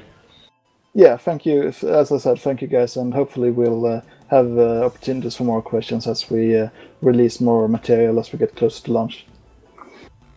Absolutely, and we will also repeat these streams, repeat with guys from Heatblur, with you, Johan, of course, if you want any time. You're always invited to join in. And Molta, if you want to say something to Johan before he leaves. Yeah, Johan, I thank you so much for coming to hang out with us and answer all these questions. It's always great to get inside knowledge from the third-party devs and from really anybody associated with any of these modules that we're getting. So Heatblur has shown that they really have a connection with the community, and everything you guys give, both the module itself when it releases and all the information that you guys provide to us,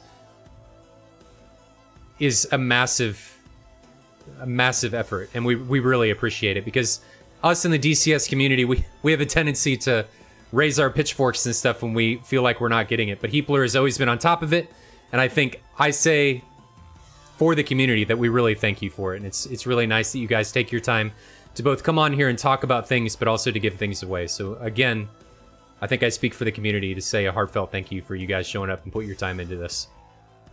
Yeah, no worries at all. It's great fun being here, and thank you. And goodbye for now. Anybody else have any closing remarks? Iron Mike? Johan? No, goodbye to Johan. Have a great evening. And Epical Madman, don't forget to send your ED forums account to Moltar. Yep. I On will Twitch. talk to them on Twitch. Yeah. So alright guys, we'll wrap this up. That was a long stream. It was a great match between 59th and RvE. User left your channel. If this is your guys' first time here, we do this every week. 1300 Zulu. We're thinking about pushing it later, but this is where we're at right now. I know it's kind of early for some of you guys on the west coast of the United States, but 1300 Zulu if you can make it. It was a great match this week. Next week is 51st versus IRIAF. 1300 Zulu. Be sure to tune in. I'm sure we're going to be doing this again in the future. I know we may have some other stuff to talk about, some other things to give away. We'll have to see what comes at us in the future, but make sure you stay tuned. Hopefully we'll see a lot of you guys again next week. Until then, I'll see you guys next time. Have a good one.